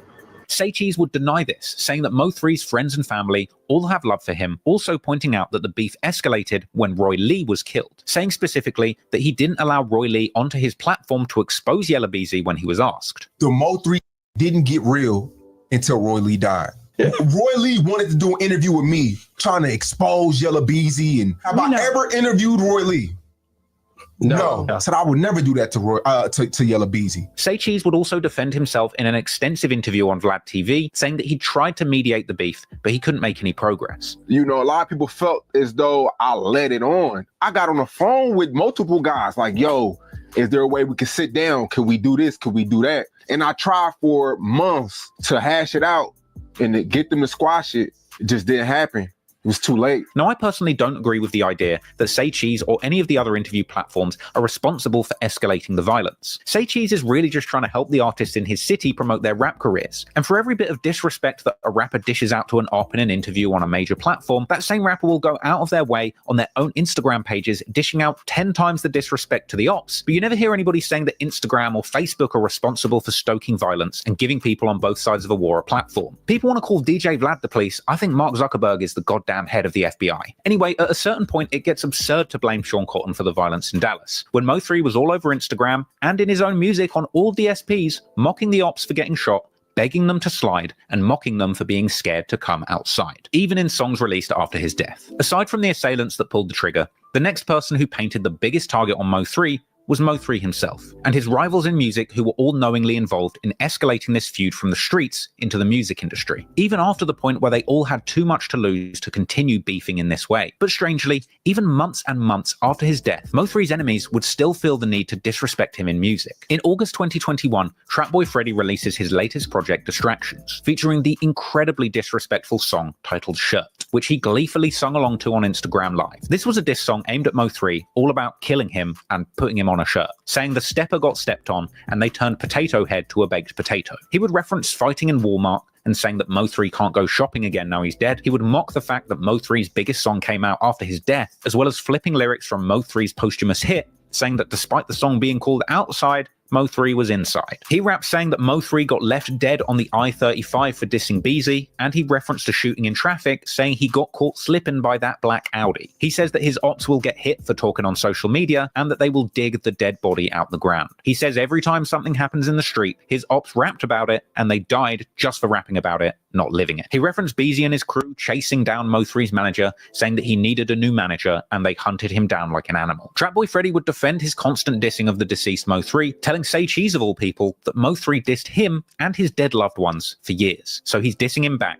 and he cannot let the hatred go. Some people felt like Trapboy, let it go. Like, let it go, bro. It's over. It's never can be let go. You know what I'm saying? Like, how could you let go of your partner? How could you let go of talking about your partner that was just dead? Like, how could you let go having to look out for your partner kids and Trapboy, no, like that, talk to your partner and their mamas and you watching multiple people cry. That went on 3 years. I can't condone Freddy's actions, but this was a bit of an insightful moment, because it's really this mentality that got these young men stuck in a cycle of violence that's near impossible to stop. Whilst Mo3 was alive, he dished out a lot of pain, destruction, and death to his enemies, to the point where even his own death wasn't enough for his enemies to feel like they could move on. When things get this deep and this many lives have been lost, you're looking at a lifelong feud that death doesn't even give you an escape from. But perhaps the one thing that Freddy had overlooked in his decision to keep dissing, even after his rival's death, was all the extra attention they'd got from the authorities as a result. Because only one day after Freddy's diss song released, Yella Beezy would find himself in hot water with the cops again, this time being pulled over by the cops who conducted a search of his car, finding a rifle and 400 grams of a controlled substance, with the suggestion at the time that this was lean, codeine-based cough syrup. But Beezy would later say that these supposed drugs were in fact just a bottle of hand sanitizer styled to look like prescription cough syrup, with Beezy later taking to the internet attempting to clear the record about the supposedly false drug charge. Jail got arrested for hand sanitizer, not no drugs, bro. Let me tell you how desperate they is just to make an arrest. Like, the homie got a brand of hand sanitizer that look like drink, but it say hand sanitizer on him. You know, just like how the girls got the eyelashes in the pill jar, but she got hand sanitizer in a drink bottle, and it say hand sanitizer on her. Police weren't trying to hear. They thought I was trying to cover up everything. Like, so they took me to jail over hand sanitizer, and the only reason they charged me with the guns is because of the drug. You know what I'm saying? So they got to run labs and everything. So that's why they charged me with it. With a felony right now, it's an unknown felony or whatever that is. So that's why I went to jail. I'm the first rapper that went to jail over hand sanitizer. Perhaps you could say that it's really just asking for trouble, riding around with legal goods made intentionally to look like illegal drugs. But on the other hand, considering the recent going-ons in the city, no doubt the cops of Dallas were watching the moves of Yella Beezy, Trapboy Freddy, and everyone in their circle closely, and for good reason. Because it would seem that the gangsters affiliated with Mo3 were still out looking for vengeance. And the month after the hand sanitizer debacle, yet another life would be claimed in this war. This time, the apparent brother of the accused shooter of Mo3, Keywan White, who rapped under the name Ducky P, real name Nyrion Beasley. He would be found dead in a car outside a residence in Lancaster, Texas on September the 1st, 2021, with this killing later being confirmed on social media, and subsequent posts from Keywan White confirming that his brother had lost his life. And apparently, the connection between Ducky P and Mo3 ran deeper than the connection with his shooter, as Ducky P had released a track called Rumors the month after Mo3's death, interestingly uploaded to Go Yayo's YouTube channel. And in the track, Ducky P seemed to diss Mo3, saying the last person who dissed me ended up on TV, along with lyrics about killing people in public and running down on ops in skinny jeans, which could well be a direct reference to the outfit that Mo3's killer was wearing at the time of the shooting. The track was essentially Ducky P responding to rumors that he'd been involved in the killing of Mo3. The track Not only had his brother, Mo3's accused killer Keywan White, dancing right next to him, but as he raps lyrics about bailing his shooters out, he shows on screen an image of his brother's arrest record. Strangely, after the killing of Ducky P, footage then circulated showing Mo3 in the background of an old Ducky P music video shoot. It really seemed like Mo3's death had cast a dark shadow over the city of Dallas, and this cycle was sadly showing no signs of ending. And at this point, one man had truly had enough. Our old friend Charleston White, who had spent many hours on the internet ranting about the damage that gangster rappers had done to his community, famously going on the internet and wishing death on all gang members. Death to all GDs and BDs. May they all die like King Von. May they all die like Drakeo the Ruler. May they all die like Nipsey Hussle in vain. Eventually, Charleston White would turn his attention squarely towards the gang-affiliated rappers in Dallas. In August 2020, going live and telling the world that he was a Mo3 fan and he was picking sides against Trap Boy Freddy and Yella Beezy. What Trap Boy Freddy do to you? Nothing. I'm just a Mo3 fan, and I'm friends with Rainwater. I'm a Mo3 fan, and I'm taking sides now. Ain't nobody riding for Mo3, so I'm riding for Mo3. And I'm saying Trap Boy Freddy and Yella Beezy in the name of Mo3. Them got Mo. Go clip Mo3 on mine. Man, I'm mad the motherfucker. Long live 3. City of Dallas been dead since Mo dead. Y'all done took the life away and killed Mo3. I'm mad in the motherfucker every time I pass by that motherfucker highway and this was celebrating. You Trap Boy Freddy, you a straight up. You and Yella Beezy. Look what happened to you. Was cursed. I told you when Mo3 died, you would go be cursed. Your careers was go drown and die. And he would go on to tell his followers on social media that he was willing to put the police on the likes of Trap Boy Freddy and to put a stop to any illegal activities going on in his studio. Make me mad, Trap Boy. I'll find out every goddamn dope spot you got and shut that down. You better shut your up, little boy. Put the police on every last one of you goddamn.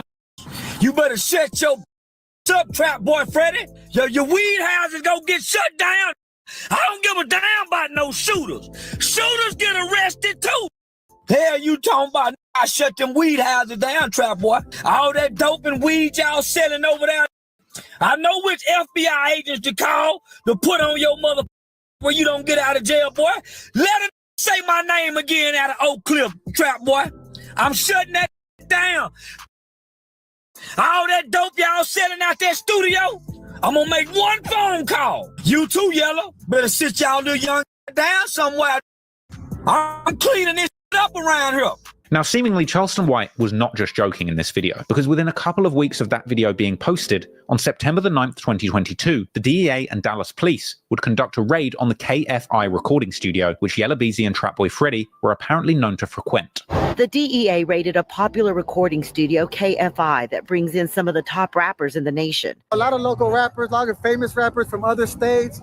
We done linked up with a lot of different people here. This is video from inside the studio from a recent WFAA interview. The raid caught some in the industry by surprise. We do have a drug sales problem in our city. And unfortunately, those individuals are often involved with firearms as they're engaging in drug sales. One of the owners of the KFI studios, Nico, told us the people involved were patrons and tenants of the building and did not involve the owners. He said no KFI management or owners were involved in illegal activity. None of us have been placed under arrest or investigation. Following the raid, more footage circulated showing the studio destroyed. Apparently, 8 other locations around Dallas had been raided, with the cops confiscating drugs and guns. And while reports circulated that the police had been conducting a months-long investigation into the matter, soon after the news broke, Charleston White would take to social media once again, taking credit for the studio raid and threatening to take further action against rappers causing crime in his city. Yeah, seeing the FBI raid his spot, I love it.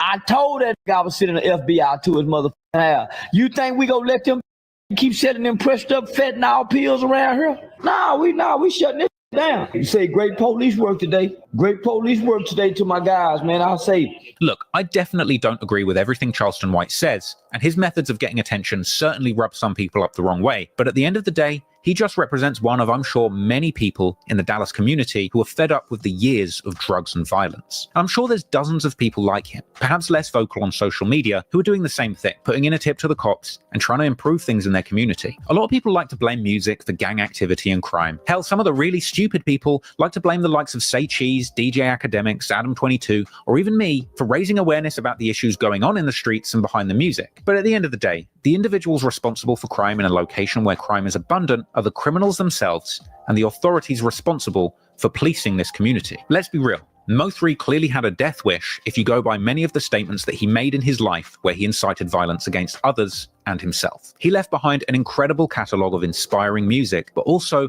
a lot of hateful rhetoric and anger towards the other young men in his city. Clearly Mo3, Yella Beezy, Trapboy Freddy, and Go Yayo didn't get dealt a fair hand in life. They were born into situations and areas infested with gang activity, crime, and disadvantage. And that's not their fault. The system failed them, and they started life at the bottom of an uphill struggle. But their disadvantage doesn't absolve them of all wrongdoing. Once Mo3 became a famous millionaire off of music, he really should have focused on the blessings he had, rather than continue to indulge in and encourage the gang activity of his dark past. It seems like he really forgot those wise words of his father, who told him in jail at the very start, just focus on making music about the life you lived, and don't continue living it. Mo3 truly had a chance to break the cycle, but unfortunately, just like Roy Lee, his pride seemed to get the better of him, where he simply couldn't leave the past where it was. Dallas is a big enough city for more than one big name rapper to exist, but clearly the pain of the past ended up holding everybody back. And even after the death of their biggest rival, it seemed that Yella Beezy and Trapboy Freddy couldn't even move forward from the past positively too. And unfortunately now the added attention that they're getting from the authorities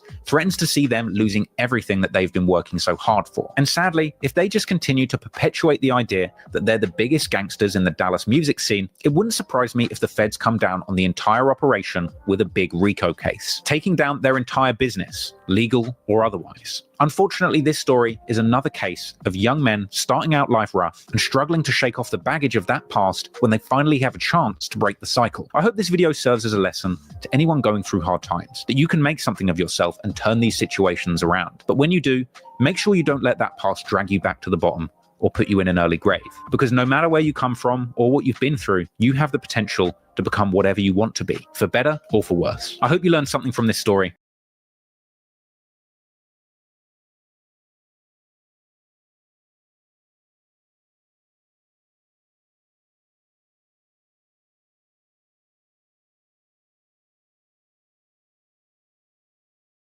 And we have two breaking news stories tonight, starting with an update on a rapper gunned down on a highway 5 years ago.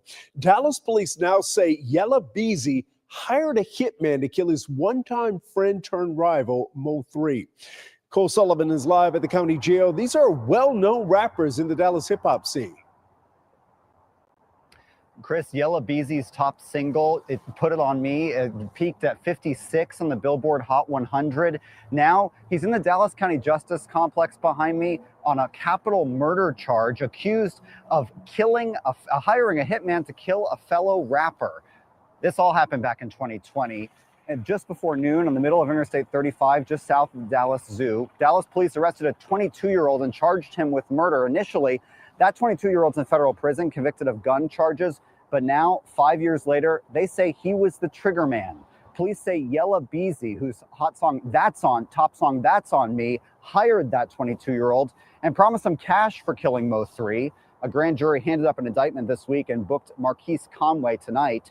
The killing of Melvin Noble, known as Mo3, led to an outpouring of grief from his fans. Dozens held a memorial outside Dallas City Hall that week. He once was friends with the man now accused of hiring someone to murder him. The killing has long been suspected to be the result of a rap feud. We reached out to Yella Beezy's legal team tonight and have not heard back. We're waiting to hear back on a bond amount for him as well. We'll bring you updates tomorrow on Daybreak. Chris. All right, thank you, Cole. You know, we've been following Yella Beezy's career, and this isn't his first run-in with the law. Go to WFAA.com, where we posted a story on his previous arrests, as well as the time he was shot several times in 2018.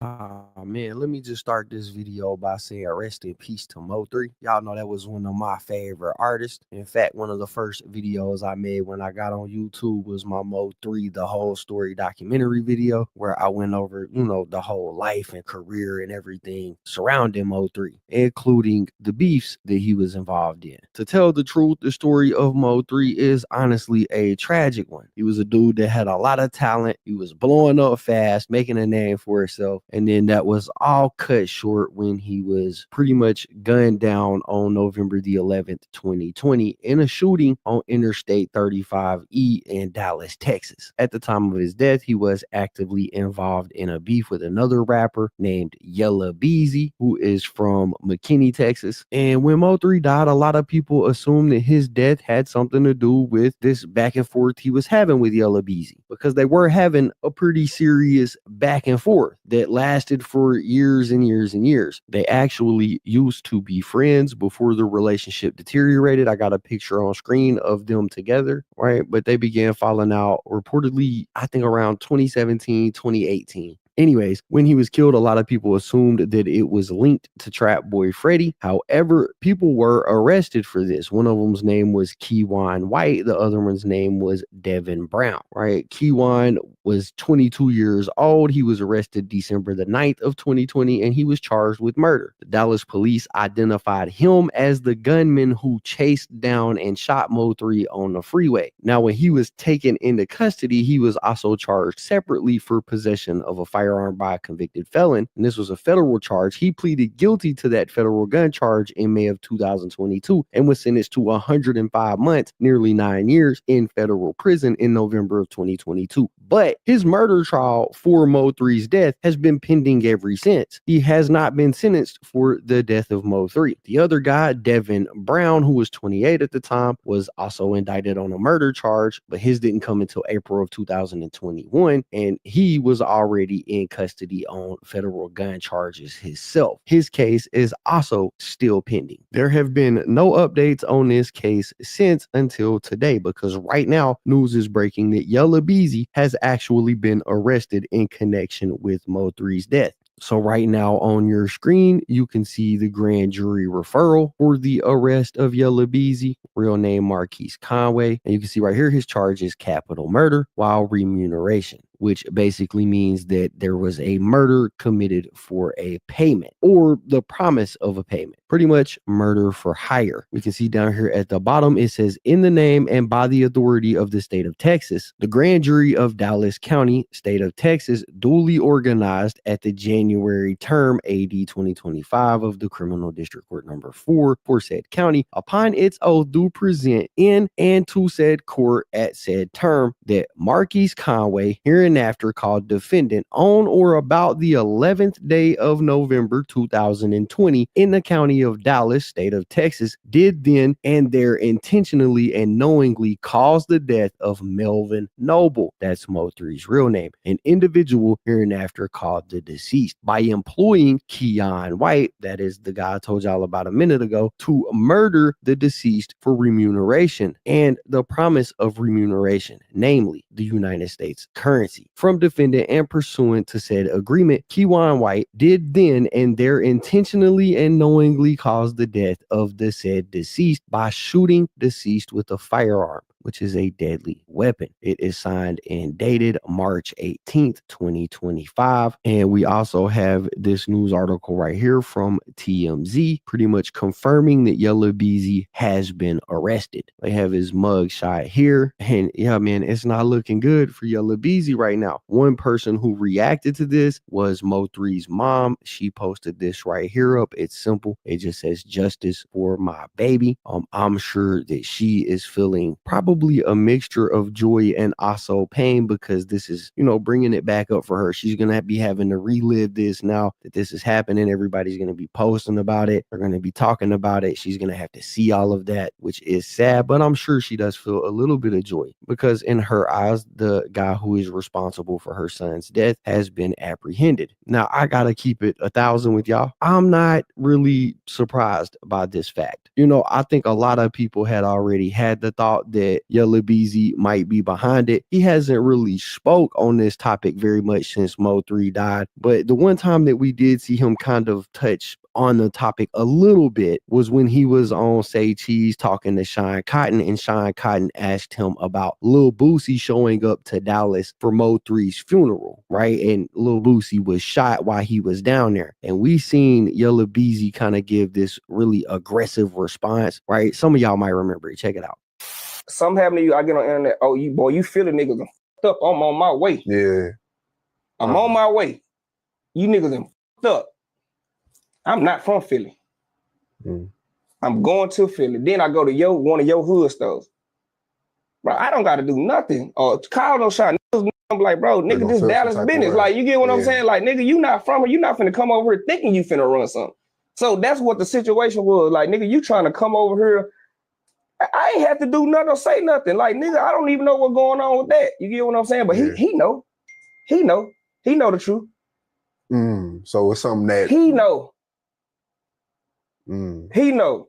And I ain't, nigga, we don't do all that internet shit. He know. It's more I can go into and like deep, but he know. So you think he could have just came to you and it would have just been that? Man, he know. Yeah. Yeah, a lot of people was that whole time of the year was crazy. Know. He know, bro. That nigga know. You want to play into that shit. He know though. Like, nigga, I done reached out a couple times. I want to see like face. I don't see face. See, we got the same energy. It ain't got to be on no tough shit, but if you want to feel like you want to go there, we can, like, on some squad shit, we can do that too. Right, now you can tell Yella Beezy was feeling some type of way about that interview, and they wasn't even really talking about Mo3. They was just talking about Lil Boosie had went on Instagram after Mo3 died, and he was like, I'm on my way to Dallas, Texas right now. And he did go down there for Mo3's funeral, but this is how Yella Beezy reacted to it. You could tell he's got some deep anger with this topic right here, and it looks like he's gonna have all the time in the world to work that frustration out now, because they got him on capital murder, and from what I understand, in Texas, they don't play about them capital murder charges. In fact, if he's convicted, he is looking at life in prison without parole or the death penalty. Neither are which is a good thing. And in Texas, man, they go hard about these specific laws right here. At this point, though, we're just going to have to wait. We're going to have to see what all comes out, what all the evidence is, and we'll have to see Yella Beezy go to court and beat this. I do think it's interesting the two people that were arrested years ago haven't been convicted yet, and now they got Yella Beezy. Makes me think maybe somebody is in there talking, trying to get a little bit of a cooperation deal going so they can get some leniency. That's what it smells like to me. But man, y'all gotta let me know what y'all think about it. Cool. Follow me.